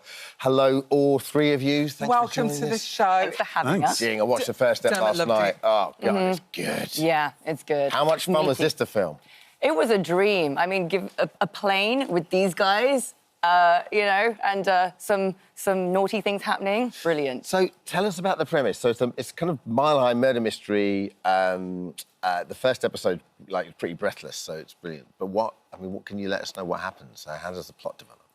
Well, I mean, people keep dying. So other things keep dying, and I finally, around episode 2, I'm like, you know what, maybe you're onto something. Tell us about your character. Maybe I might... Tell us about your character. I play a detective who is tasked with accompanying this gentleman. You're kind of babysitting him, aren't you? Yeah, I don't want to do it. I don't want to fly to China and fly back to drop off someone who essentially murdered someone very similar to me. So I don't want to do it. And then Richard obviously is playing a suspected murderer.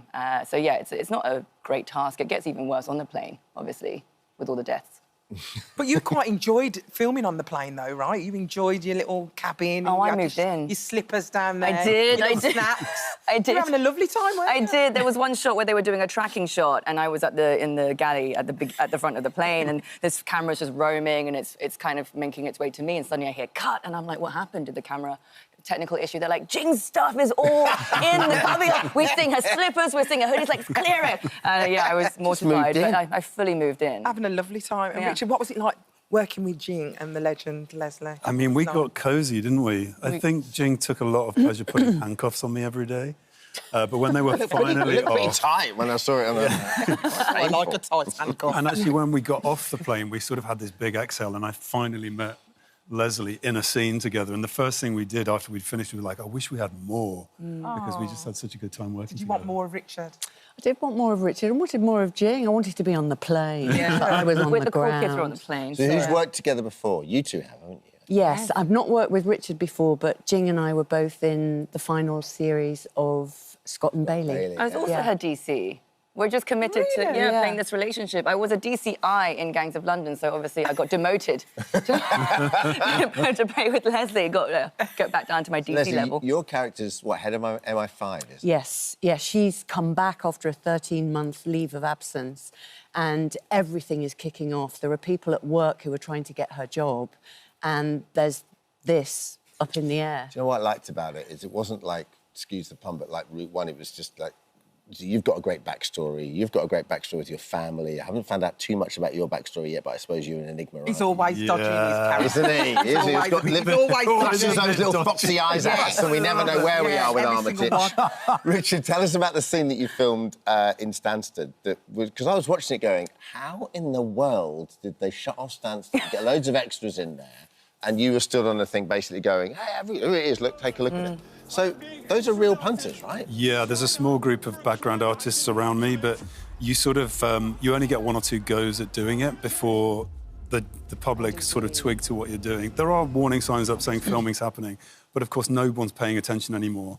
So you have to be careful not to traumatise people. I think there were a few punters running into W.H. Smith's going, there's a man being arrested. I wasn't worried about that. I was worried about the guys in Wetherspoons going, hi, what are you doing up there? Heckling. Yeah, pretty much. I did. What a great scene to do, though, as an actor. Was that great? It's really nerve-wracking. It's like the first night of a preview on stage. Your heart is thumping because you just think, I can't mess this up. You've only got one shot, because you've only got one go and then it's blown. And no, it was And then the old exciting. handcuff queen's going to come and take you away. And Leslie, did you base your character on somebody real?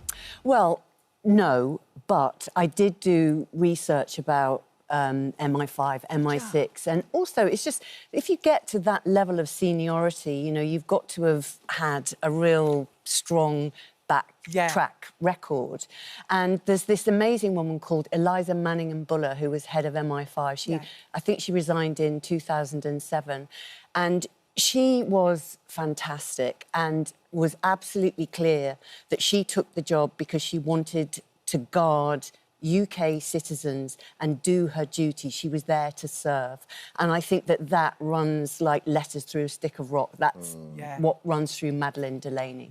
Oh, I love it. It's amazing how much goes on behind the scenes that we don't know about. Yeah. How many times they save our lives and we just don't know about it.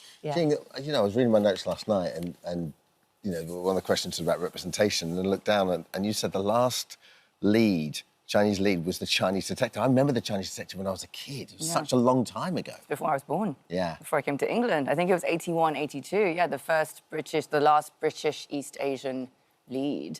was David Yip in The Chinese Detective. And he's played your dad a couple of times. Who has played my dad a couple of times, so it's almost like he passed down the legs. Who's also a detective, so it's like he's been, I've been training in the family. No, it is mad, and it's what an honour to have something finally happening. Even when I got the scripts for this, I was like, if it's not going to be me, I'm glad it's happening. I'm glad this is coming to our channel. Richard, I had to ask you about your book as well, Geneva. Congratulations. Thanks. Yeah, the paperback's out in September. We'll come back and... Thanks. So where did you find time to do that? It's incredible. On a lot of red-eye flights from New York to London. No, it's kind of my sort of Saturday, Sunday kind of rest. I sit down and write. I'm actually finishing the edits on the second book over this weekend. So, yeah, a newfound pleasure. Yeah, well done. And is it true that it was actually filmed on that hijack plane? I believe so. Idris Elba? Yeah. Slightly cannibalised version of Idris's plane, yeah. Yeah. Love it. Yeah. Well, we're very excited. You're loving it. Are you going to carry on watching it? Yes, Red Eye continues this Sunday.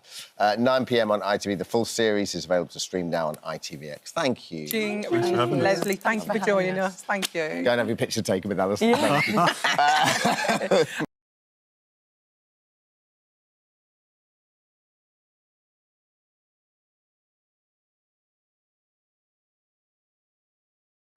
Little Alma. Now. That's so cute, that little bubba. She looks like Minnie Me. Yeah, it's a little Glyn. Is little that Alma. family? Yeah. Oh, I love that. She's the cutest thing, little ginger nut. Welcome along. Yeah, welcome. So nice 5 years. Where have we been in our lives? I know. Where have we been? Do you know what is so crazy? I never planned to take that amount of time off.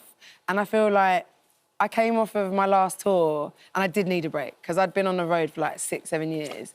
But then like COVID hit and life happened and I was just like, before I knew it, it was like 5 years.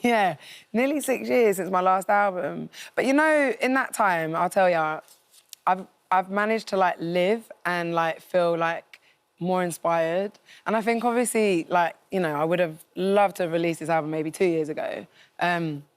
But I think for me, it's like, actually, this album's allowed me to fall back in love with music. Sure. Like, going back and listening to records that, like, inspired me to do what I do. Yeah. And I think it's so, like, easy in the world that we're living in, with everything so quick and released and so many things out there, to, like, feel really grounded and inspired. And I think for me, like, during this time I think it's been a lot of self-discovery and growing up and maturing, but also, like, in my music as well, and, like, figuring out what it is that I want to kind of put out there and what I want to write about.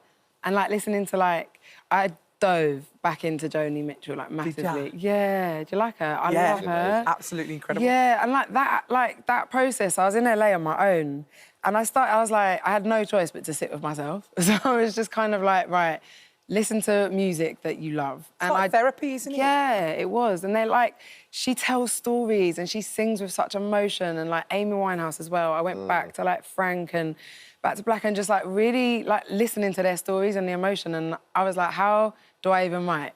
OK, cool. I listened to those records and it just made me feel like, OK, I want to go into this process, like, free, vulnerable and raw and just honest and, like, not hold back from what it is that feels right. From the sounds of it, this record is out exactly when it should be out. Like, you know, this is like part that... If you'd released it 2 years ago, you might not have been ready for it. Yeah, I guess everything happens for a reason.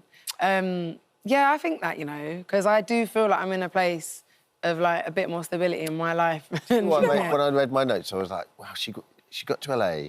And LA is a really interesting town. You know, I've worked there a little bit. And if you're on your own there, loneliness can just eat you up. But you used it as an inspiring... I mean, it was real lonely. Like, it was weird. Like, there's times I swear I was going mad. Like, honestly, I was telling the story the other day. Like, I was going through my phone the other day looking for something, and there's this video, I have to laugh, of me, like, talking to my phone. What were you saying? I was just like, do you know what? I was going through something, and I think I was, like, like, basically, living in a hotel is, like, a tough one. Yeah. Like, it is. People don't realise it, do they? When you've got no family around you. Yeah, you think, oh, you're in LA, it's amazing. I mean, listen, it is amazing, and, like, I don't take any of that for granted, but I think it was just that I was sat there and I think I really wanted to, like, write and, like, get out what was going on. And I think I was sat down one day and I think there was a lot going on with my teams and my life and whatever, and I just sat and I was just talking it through on my phone, and it was funny to find it. I was like, wow, you are a different person then. Yeah, but it's therapy. It's nice that you can be your own therapist. I love the fact that you've gone through that. But with this album, was you ever trying to achieve what you achieved before? Was you thinking, I've got to start from a clean slate here? Do you know what? I don't think I had any expectation. I think all I wanted to do was just be free in my creativity and just to create amazing music again and just love it.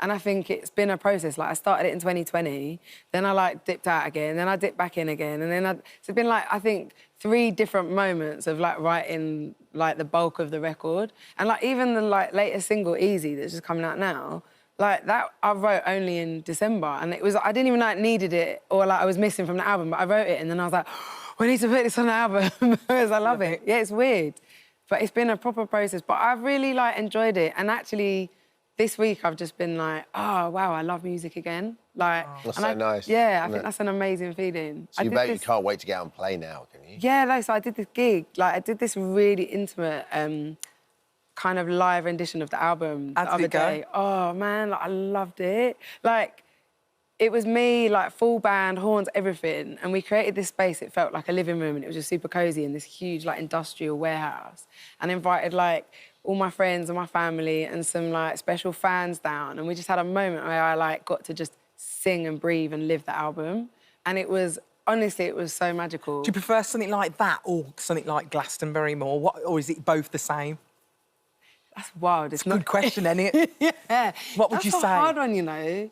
That's really hard, because what would you say? Nah, I like love them both for different equally. different reasons. Yeah. Because you know what? In that moment, I could really, like, nurture the moment and be present, I think. Yeah. And with Glastonbury, like, whoa, that was It's just like insane. a big old, like, 80,000 people. You're like, jeez. Yeah. It's like a lot. Is that your standout, do you think, of all the places? It's definitely a stand-up moment. I will never forget, like, whoa. Like, imagine. And I was stood on the side of stage and, like, coming up, and I was like, oh, there's not going to be anyone there. Like, you never expect anything. And I remember walking up on stage at Glastonbury, I was with my team, and I got up there and I heard, like, the crowd, and I saw them, and I ran off and burst into tears. I was like, I can't do it. I was, like, crying, and they were like, Jess.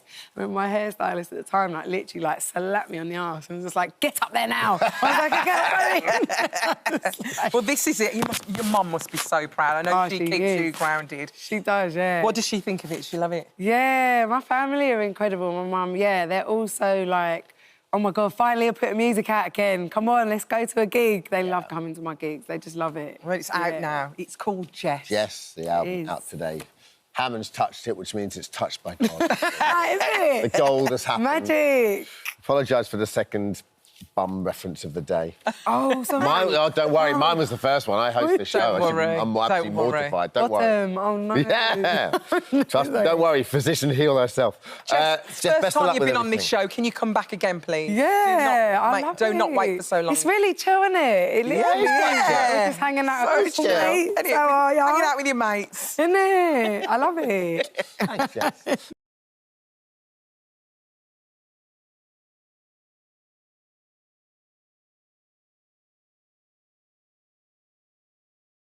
Oh, my days. Oh, my Dales. Oh, nicely played.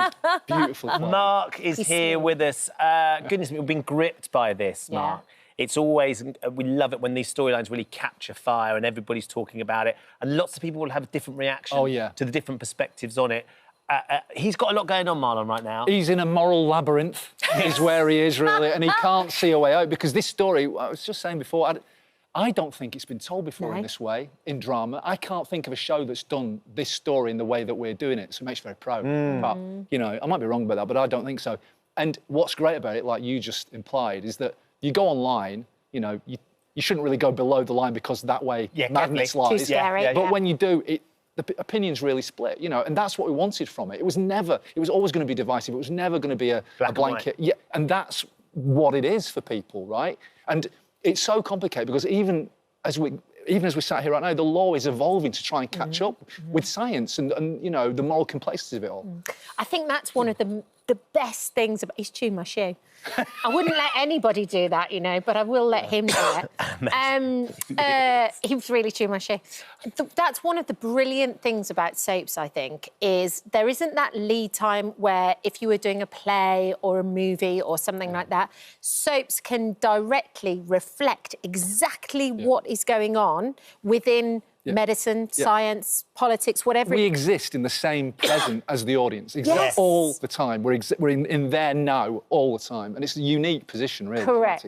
But what Rona's done there by changing the plan and suddenly come out, that just in terms of their experience and Marlon's experience with her, that's going to be quite triggering, isn't it? Because it's going to sort of bring up a lot of memories. It does. It's sort of like it throws him into a quandary. He overreacts. You know, he does overreact. He's quite an emotional character. He is. But because after he had a stroke a couple of years ago, and he feels that it's left him. He feels slightly inadequate in some ways, and he projects it onto Rona that she's making all these decisions without him, and it makes him think about the past and about how. You know, there's been a couple of times where she's tried to take her son away, their son away from him, and so he uses all this stuff and he boxes himself into a corner. And it's not her fault. She's just done what she thinks is right, but he thinks she's planned it. He thinks she's just not letting him on the secret. And it's been great to play because me and Zoe, we played. We love a row.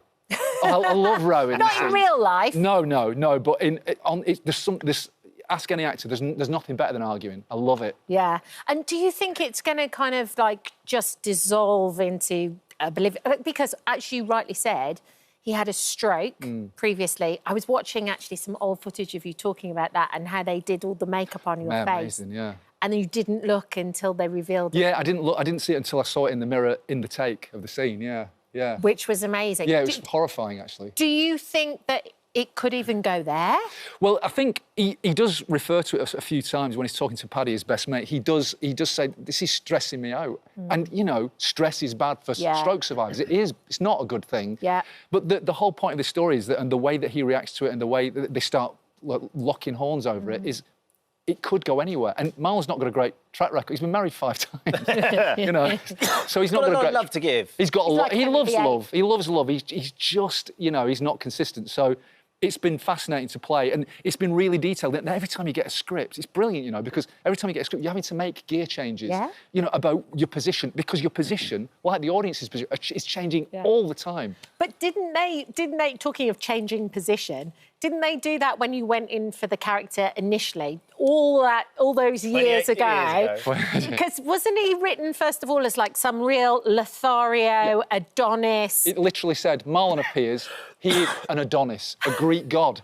And I looked at the script, and I went into the loo outside the audition room, and I went into the mirror, and I was going, trying to smolder, you know, thinking like, this is not... How so you do it? Yeah. So then I went in and I said to the director, this stage direction about him being this beautiful... He went, no, don't worry, he's now a nerd who thinks he's those things.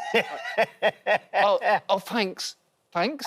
I think. Yeah. I think we've got a clip which we can all enjoy. Have you? Of day one. Have you? Never stops getting done this. Here we go.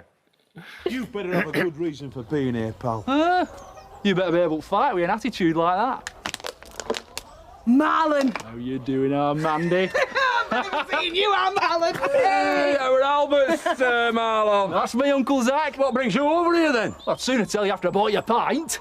There must be a decent pub round here somewhere. I don't believe today. It just gets better and better. Different character, different voice. Amazing, though. And obviously Steve was in that shot as well. And there was a wonderful... You put such a lovely tribute on your Instagram to him. Sadly, you've all lost him. And it feels like the Dingle family and his role in the Dingle family and how it's integral to all of you were as characters, but also as a young actor coming onto that set must have been really important. He was the first person to hug me. He was the first person to say, don't worry. He was the first person I went to when I had any problems. And everybody loves Steve. Everybody. I mean, we are a family on that show. And the Dingles are a family within that family. And he was very much our patriarch. But he was so young at heart. He was an example of how, you know, to stay being young at heart. And he was always one of the funniest human beings. Everybody misses him terribly. It's a massive loss, you know. Yeah, I'm sure. I mean, you must just have the most amazing time on that show, because you have been there for all those years. And now it's almost...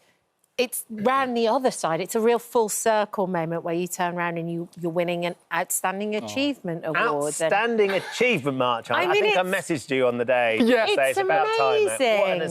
It was lovely, and you know, you're meant to be cool about awards and stuff like that, aren't you? You're kind of well, but it was lovely. It was a lovely thing to get, and it blew my mind on the night because I had no idea.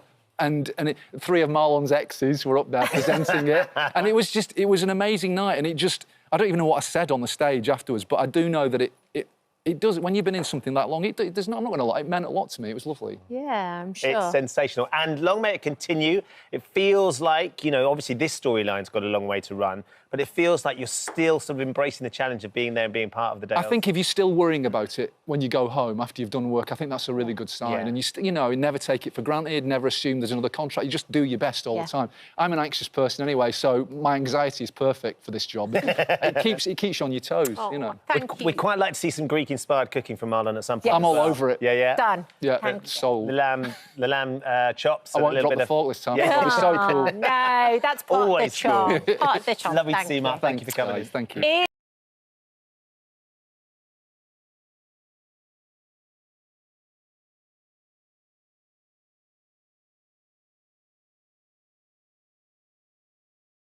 Now, our next guest is known as TV's tough guy, having served as a Royal Marine Commando in some of the That world's made you giggle then, didn't it? most challenging... It did a little bit. Heard it before. He now uses his specialist training to put some of our favourite celebs through their paces on SAS. Who Dares Wins. And some of those who aren't our favourite as well, which is equally as satisfying. For his latest mission, Jason Fox is hoping to inspire others with a brand new book, Embrace the Chaos. And Fox is here to tell us all about it. Jason, great to see you this morning. Embrace the Chaos sounds a little bit like most parents' morning routine, trying to get the kids up and get them to school. It's a slightly different approach that you're taking with the chaos you're talking about embracing as well. A little, well, not really. I mean, life's chaotic, isn't it? Yeah. So my whole... Everyone tries to avoid it, but I think we should try and embrace it because it's something that is always there.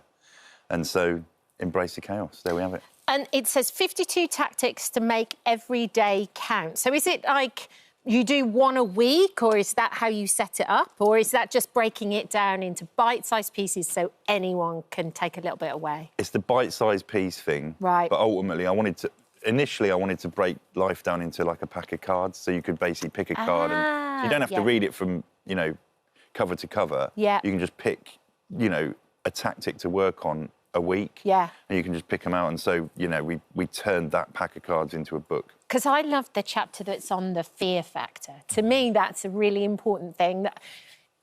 It's to do something that scares you a little bit semi-regularly, just so you feel, I think just so as a human being, you feel small again. And I feel like you're absolutely right when you say it makes you feel alive. But I think you grow from fear as well. Yes, you know, true. Making yourself uncomfortable. We're scared of being uncomfortable a lot of the time. And yet, when you put yourself in those uncomfortable situations, you become used to it. Then you've grown. You've and you suddenly developed. go, wow, I can do things. Yeah. Things that I'm really scared of, I can do. All these things are things you've learned on various missions across your career, various experiences. What other stuff's in there, Jace? It's a lot of... To be fair, there's...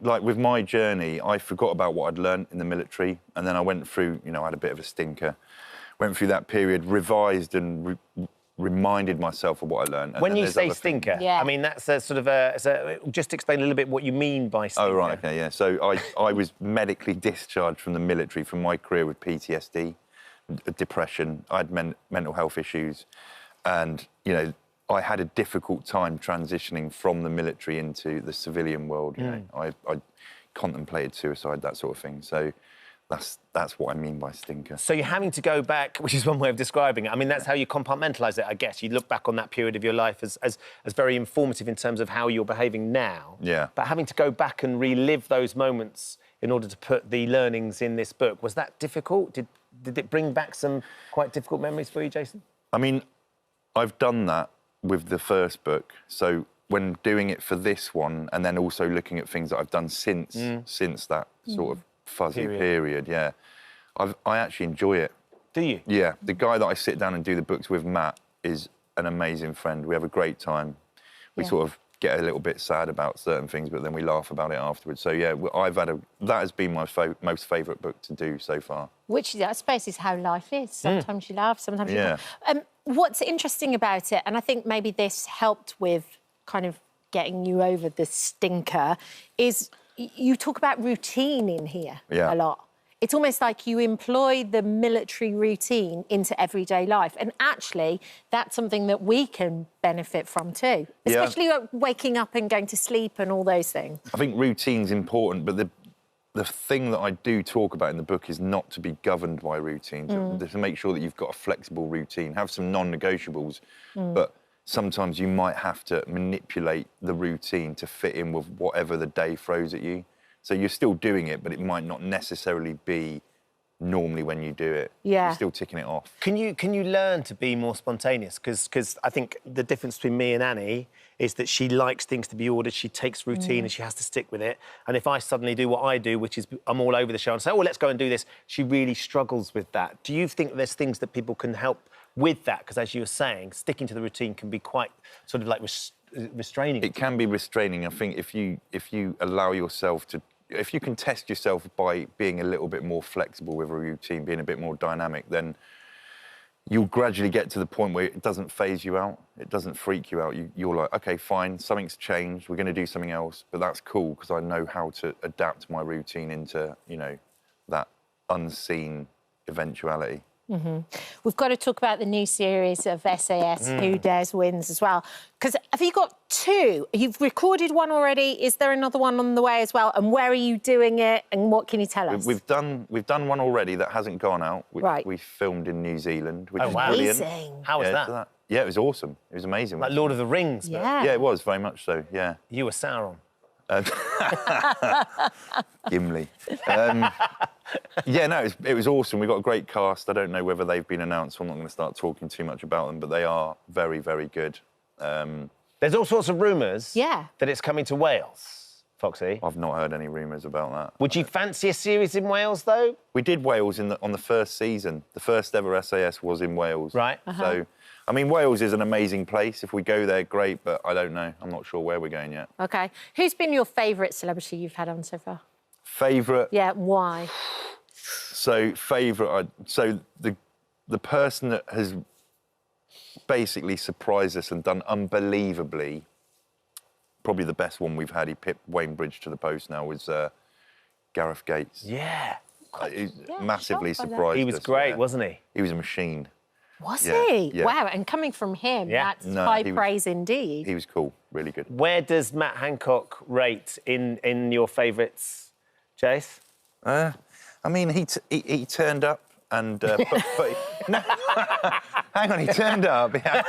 He was being paid to be there as well, though, so... Yeah, no, he turned up. He put a shift in. He would put 110% in, but, you know, he just... You know, he never let his barrier down. We didn't know whether we could trust him. Right. He didn't do enough to show us that he was willing to put it all on the line for other people around him. Right. It's one of those things that's so important about that process is you strip everybody down. They have to sort of allow themselves to hear what you're saying and then they come out stronger. I think the majority of my friends that have been able to do it, that I've spoken to, and I've seen Wayne since he's done it, lots of people since they've done it, and they all say sort of how much they grew across that period, and they weren't necessarily expecting that. They thought it was going to be tough. Yeah. But to come out the other side feeling different about themselves. I think you've got to allow yourself to be vulnerable. Yeah. There's a lot of strength that comes from that, and if you're not willing to go there, then we can tell that they're not being honest with us. And it's like, well, you know, you're not really buying into it. You're just playing the game, and that's not good enough. Well, we'll look forward to the new series. Absolutely. The one in New Zealand, and good luck with the book as well. The book is called Embrace the Chaos. It's out today, and you're off on book tours and signings. Thank you. Now, have you ever been approached for any celebrity shows yet, Jace? Like There's what? Strictly's looking right now. Would you? Is there a dancer in there, Jason? There's no dancer in it. Masked singer. I'm allergic to sequins. Singing? Is there some sing? Is there a hidden singing in there? I've not tried it. Okay, but you wouldn't say never say never. No, face the fear. The thing that the fear that quite Caddy. Yes. It's not that I'm scared of it. I'm scared of cooking. I'm useless at cooking. I'd probably do something along those lines. So Master Chef or Bake Off? Something like that. Yeah. Ready for it? Okay, there you go. There you go. Calling all those baking shows. Foxy's ready for some action. Thanks, Jason. Nice. Lovely to Thank see you, you. Jason. Very nice to see you. Right.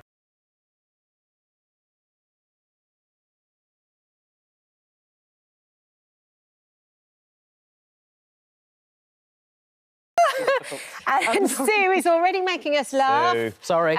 And she joins us now. So, like, literally, you're the love child of Dickinson and Sugar. That's what it is. Bargain hunt. Yes, sort of orange and intense. That's how I like to roll. Yeah. I have watched the first episode. It's so good. And I'm absolutely gripped. I loved it, Sue. Thank you. There's a very sort of fascinating element to this because we all like the idea, and we see it across social media, of a side hustle. Yes. We all like the idea of being able to make a bit of money on the side, and actually, could that bit of money we make on the side end up being significant, which is exactly the challenge for your contestants, isn't it? It is. I mean, the great thing about this show is it doesn't need a lot of explaining because it's all done in the title. So it's double the money. I start off, I give 13 pairs of contestants 250 quid and say, come back in 24 hours with 500. And if they do, they stay in. 500 to 1,000, 1,000 to 2,000, you know, and so on it goes. Yeah. Slightly longer periods of time each time. Yeah. And they have to do a different business venture every time. And Every single time. It can't relate to the previous. No, they can't go, those samosas sold really well. Let's do more samosas. That's great. Or fortune telling. Yes. Or pork products. I mean, pork products is everyone's side hustle. I mean, that's a given. I mean, you've gone straight for the obvious there. But the really interesting thing is they have to hold on to, like, their day jobs too. This is on the side, isn't it? Yeah. This show. Well, so the contestants, they're pairs. Sometimes they're in a relationship. They might be, I don't know, father-son. They might be grandparent, grandchild. But so some of them are retired. So some of them don't have a main job. But you're right. A lot of the time they are trying to balance the stresses of everyday life with the hell that I'm putting them through, and they are brilliant. Yeah. I mean, the success of the show is entirely theirs to own. They are brilliant, and they come up with incredible things, from samosa-type stuff to tantric sex workshops, which is not everyone's go-to for a side hustle. No. And I was thinking, it's great, but will it work? Yeah. It really does. They brought me such joy and such fun, and they also make a lot of cash. Do they? So do they get right to the end? Like, they're making... Some of them do. And then the ultimate prize is 25 grand. But if they make more, if they make more, then they take more, and they do make more. I mean, it's extraordinary. And just in a matter of months, they've gone from 250 quid to that extraordinary sum of money. I get quite tearful. I bet. I do, because I really love them, and I'm very invested in them being happy and successful. But also, I think at the moment it's a very timely show, you know. Everybody's trying to... Everyone's struggling, and everything's uncertain. Yeah. And to see their grit and enthusiasm and dynamism is like a shot in the arm for me, actually. Because, you know, I've been doing the same job forever, and I'd like to thank everybody right now for keeping me in work. But, yeah, I was really impressed by them. It's great. And it's also, it's not a London show. You know, they come to London to get their cash, and they go off to wherever they're from, and they use their mates and their contacts and what's happening in their own backyard in Shropshire or Devon or wherever it might be. Yeah. So it feels like a really boutique, cute thing. Would you be any good? Terrible. Have you not learned some tricks from them all? What about the haggling? No, I'm terrible. I'm the child of car salesmen, and I don't have the patter. It should be in your DNA, then. It is in my DNA, but then I'd be like this. I'd be like, I'm selling these tacos for £5, and someone goes, £3, and I go, yours for £2.50. I don't have. I've got the chat, but I don't ever want to. I don't want to push anyone. There's a lot of front involved, isn't there? But too soft. But you're a stand-up comedian. Ooh. I mean, that's all fun, isn't it? That's being up there and selling an idea, selling a joke. Yeah, but I always change the idea if it's not working. So and I sort of go, we'll just move. We'll do something different then if you're not liking that. So I think part of my job is being the chameleon and actually shape-shifting to try and please people. Whereas if you're running a business, I think you have to have a very strong idea of what you want and push through that. And I just sit on the sidelines and make silly jokes and adore them, and I'm hugely impressed. Yeah. Well, wouldn't you say your side hustle is travelling? Maybe too. Yeah, I like that. Kind of, yeah. We were having a really interesting chat where Tom was talking, and he thought you had gone. Where was he talking about? He was talking about ayahuasca, the hallucinogenic drug that is often taken in South America, and you were talking about Alaska, the final frontier. Yeah. I mean, it was an incredible. A couple of extra consonants and a different continent. Yeah, and a very different concept. So I was trying to entertain both of these concepts. It was amazing. I think you've done both, though, haven't you? I've done both. Yeah. Don't do it, kids. That's why we were talking about it. But did you love Alaska, though? I absolutely loved Alaska. Yeah, it's one of the last places on Earth where you can go somewhere and you're the first boots on the ground. You know, I've been to places where no human beings have been, and I feel conflicted because on one hand it's great, and on the other hand they could have. I'm the first one. They could have had anybody. Yeah. So, but most of the places I go are much busier than that. I'm just on a trip to Thailand, which is fabulous. Yeah. And that is the road most travelled. I don't know. Yes. Was it Alaska where you had a run-in with the wildlife? Yeah, I'd say it was quite a full-on experience. You had a little moment where you thought you could bond with a baby moose. Yeah, I was going to feed the baby moose, and then the baby moose was much bigger than I expected and quite violent. And there's me just. Yes, my shoulder was almost dislocated during that experience. You need the Gina Ford method there. Yeah. Try telling a moose it's got to cry it out. Yeah. You're not as disciplined as you need to be. Too much too soon. I had no core. You guys would be fine. You've got great core. You're forever young. Me, I was just basically blasted against a fence and panicked. So you've just done Thailand as well? Yeah. Yeah, that's how, I think, on 5 and... it's sometime in May. Keep your eyes peeled and, yeah. Double the money's out. I think it's 9th of May. 9th of May. 9th Thank of goodness May for you and your professionalism, guys. Channel 4, 9th of May. And thanks for getting behind it. It was such fun to do. Good luck with it. Brilliant. I can't wait to see who ends up getting all the way to it. Having seen that first episode. I know. I mean, the grandma and the grandson that get cold drinks to sell on a beach when it's raining. And I hope the dating couples stay together and don't fall out. They were like newly... Oh, we've got to watch more. She's getting a hat. No, I'm not saying anything, but I'm really glad that, you know, those first shows are always hard because there's 13 groups. You've got to get to know them. But, Lord, you'll be super pleased with what happens, I think. Brilliant. Amazing. Thank you, Sue, for popping in. 9th of May, Channel 4.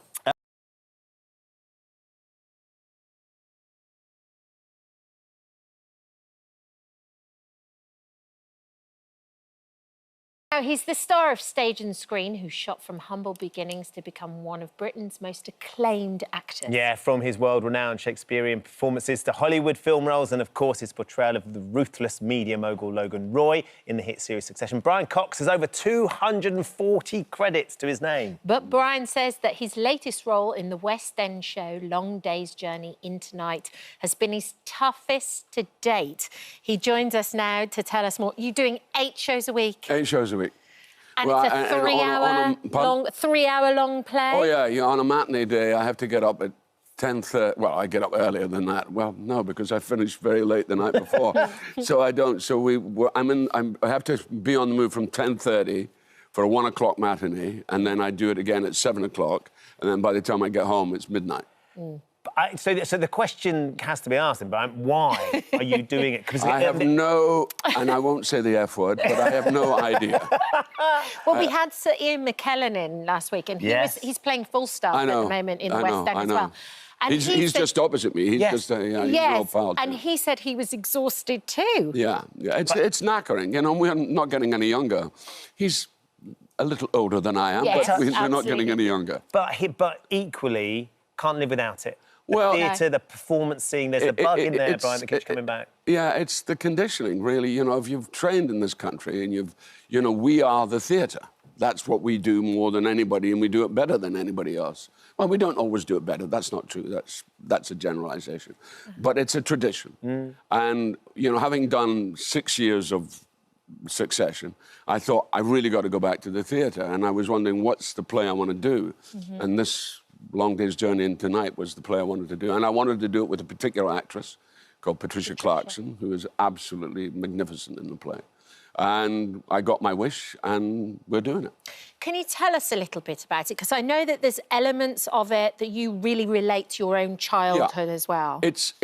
He's a product of... It's Eugene O'Neill's own story, but he tells it with different names of the characters. Yes. He uses the name Tyrone, instead of O'Neill. And it's about his family, and it's about him... as a young man, he's about 23 in the play, and he's got an elder brother who's a complete alcoholic. And he has a mother who's a morphine addict, and she's just in a state of recovery. And then his father was this quite well-known actor who became a sort of matinee idol when he was young, called James O'Neill, James Tyrone in the play. And his great thing was he did the Count of Monte Cristo, which he toured, but he felt that he sold himself out because he came from Ireland when he was 10. He worked in a machine shop learning to make files for getting 50 cents a week. So he had a very rough start to his life and then became this, he was quite good looking when he was young. He became this matinee idol. And so there's a lot of elements like my background, which I had my level of poverty, and also being Irish, of Irish, you know, extraction. And also my family all came at the same time, what they call the Great Hunger, what I would call the famine. Yes. That's when they all came. My people went to Scotland. A lot of people went to America, including James O'Neill's family. So that's what the story is about. He wrote the play. It was the last play, the penultimate play he ever wrote. And it was a play that he used to come out every day crying. He would be pouring with tears, Eugene O'Neill. And he also wrote the play, and it was never to be performed. It was a play that he should hope to be published 25 years after his death.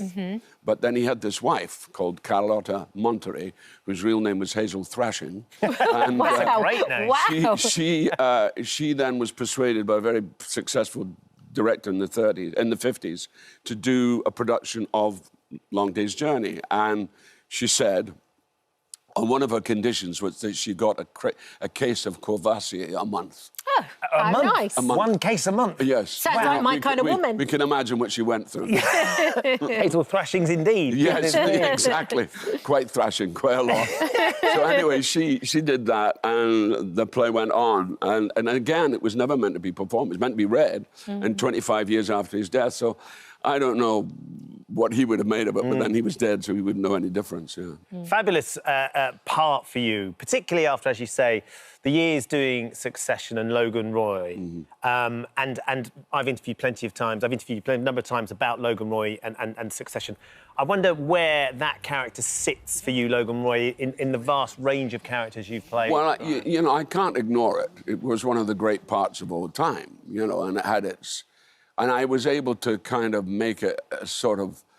I mean, I think Logan, for me, was very misunderstood. Because all he wanted to do was have these kids of his, who are totally useless. He wanted them, one of them, to take over the business. Yes. You know, he was hard, he was tough, he was self-made. But it was just one of those gifts. And what I loved about it was its spareness. He never overplayed.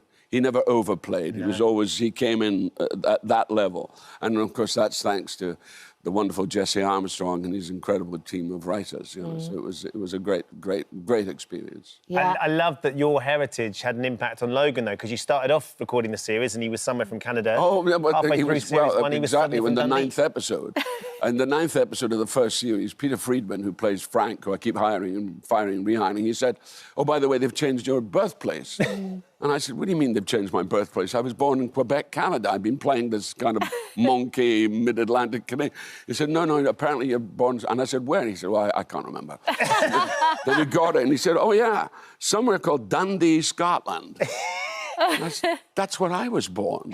So, of course, now the people in Dundee are very happy because we did a whole episode called Dundee, which we went back to Dundee. And it was kind of weird to go back playing that role, who had had such a difficult time, and I didn't have a too easy time too because of what happened. Except I didn't notice; I just got on with it. Yeah. But it's kind of weird. And we have to talk about the funeral. So you were on your way to do the scene, and they said, "Oh no, don't come! It's the funeral." Right. And then you said, "No, I should come in case there's any paparazzi." Well, that's right, and I changed it. They said you can go home, and I said no. And as soon as I walked out of the car, the paparazzi were there, so that helped kind of quell the idea that it was my funeral, you know. There was a headline, wasn't there? So you were there, and they listed, so who's died? That was the point. Yeah. They had that picture of you. That's right. I'm fascinated, because in amongst your very busy working schedule, you're now going to be directing as well, Brian. Yeah. I mean, is it the first time you've directed? I'm an idiot. No, I am. I am a classified idiot. I mean, at my age, that's how old I am. No, I finally decided that I'm going to direct a film in Scotland called Glenrothen, and I'm going to have Alan Cummings playing the lead, Shirley Henderson. So we've got some great actors in it. And it's a great script written by a wonderful writer who I've been working with since 1999. Yeah. I do radio. Do you remember radio? Vaguely, yeah. I love radio. Yeah. And I did a series called McCleavey, which was about an Edinburgh detective, which I did for a whole number of years. And David wrote that. And then he came up through Neil Zeiger, who's a mutual friend and a producer. He came to David and said, write this, Brian, direct it. And I'm going, I've never directed, you know. I love it. I love it. Always time for doing a new experience. Well, that's the great thing, you know. When you get to my age, you think, what's new? But it's always new. Well, thank you for joining us this morning. My pleasure. The play is on until June 8th. The Loose Women are up next. Oh, yes, quickly, yeah. This is important. There are 50 seats available. At £25 per show. £25 every night. Amazing. OK. There you That's go. We've got brilliant. it. Sorry.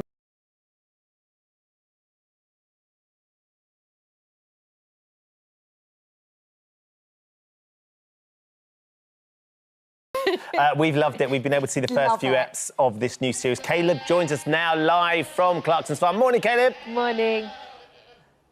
Morning. How you doing? Very good. Lovely to see you. You're down there with the goats this morning. How busy has this morning been for you so far? What time did you get up and what have you done? I got up, what time did I get up? 5:45 today, so it wasn't too bad. I normally get up about 5:30. Did everything my end. I did a few more chats to a few other press this morning, and then I'm on the farm now, finish this interview and then go and do some work.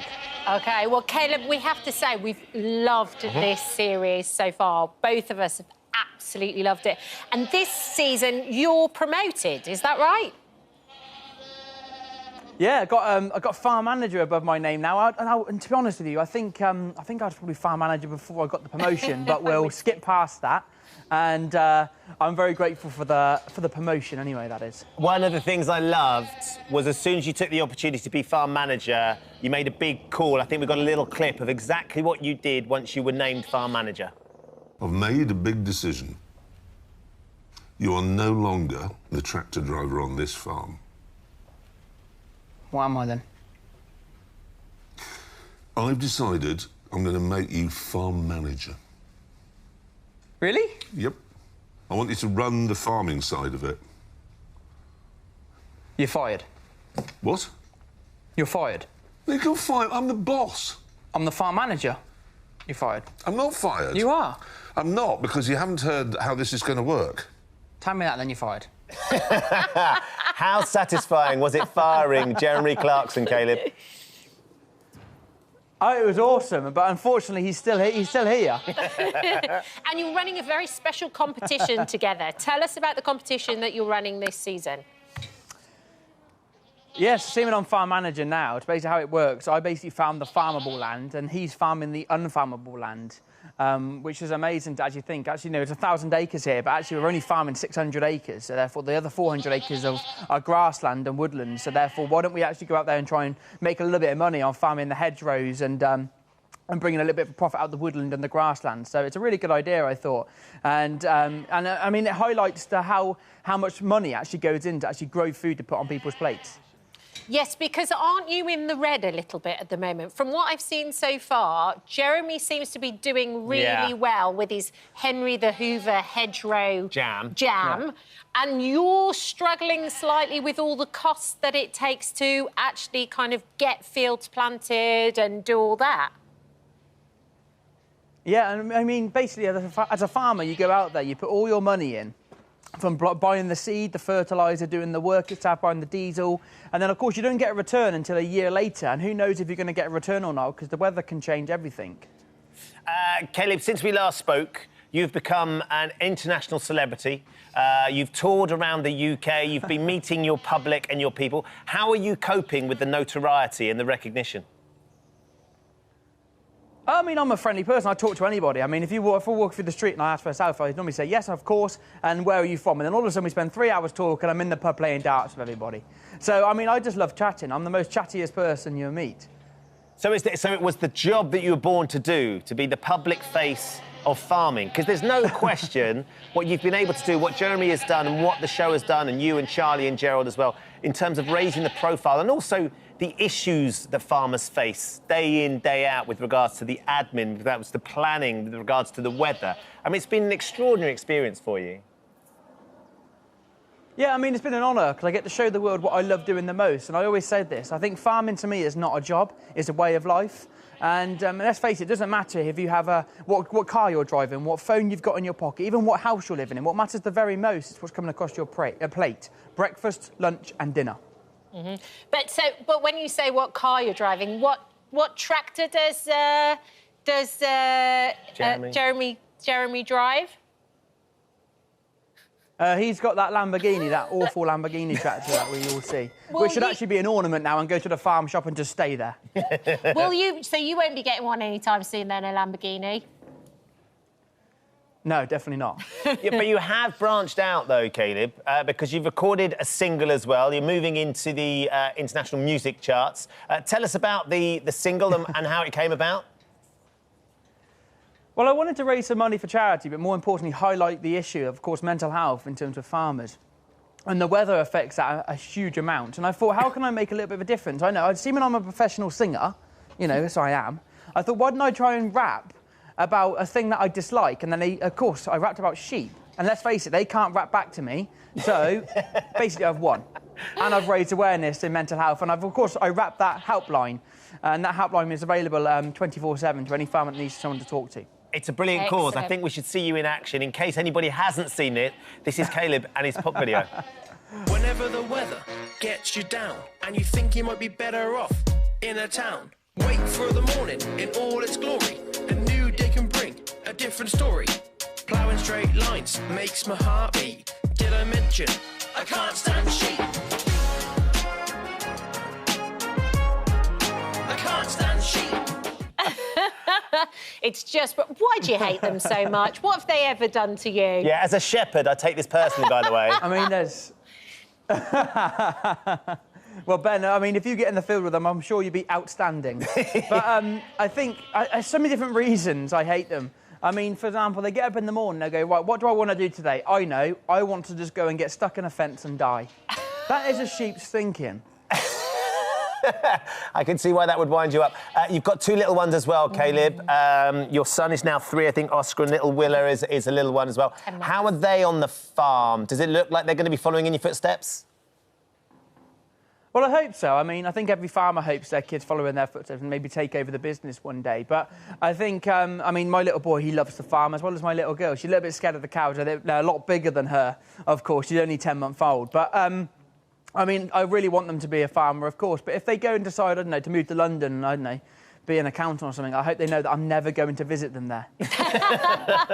Can't leave Chippy. Thank you for joining us this morning. I know you're already filming season 4, yes, but that started already, season 3 of Clarkson's Farm is out on 3rd of May on Prime Video. We love it. Thank you, Caleb.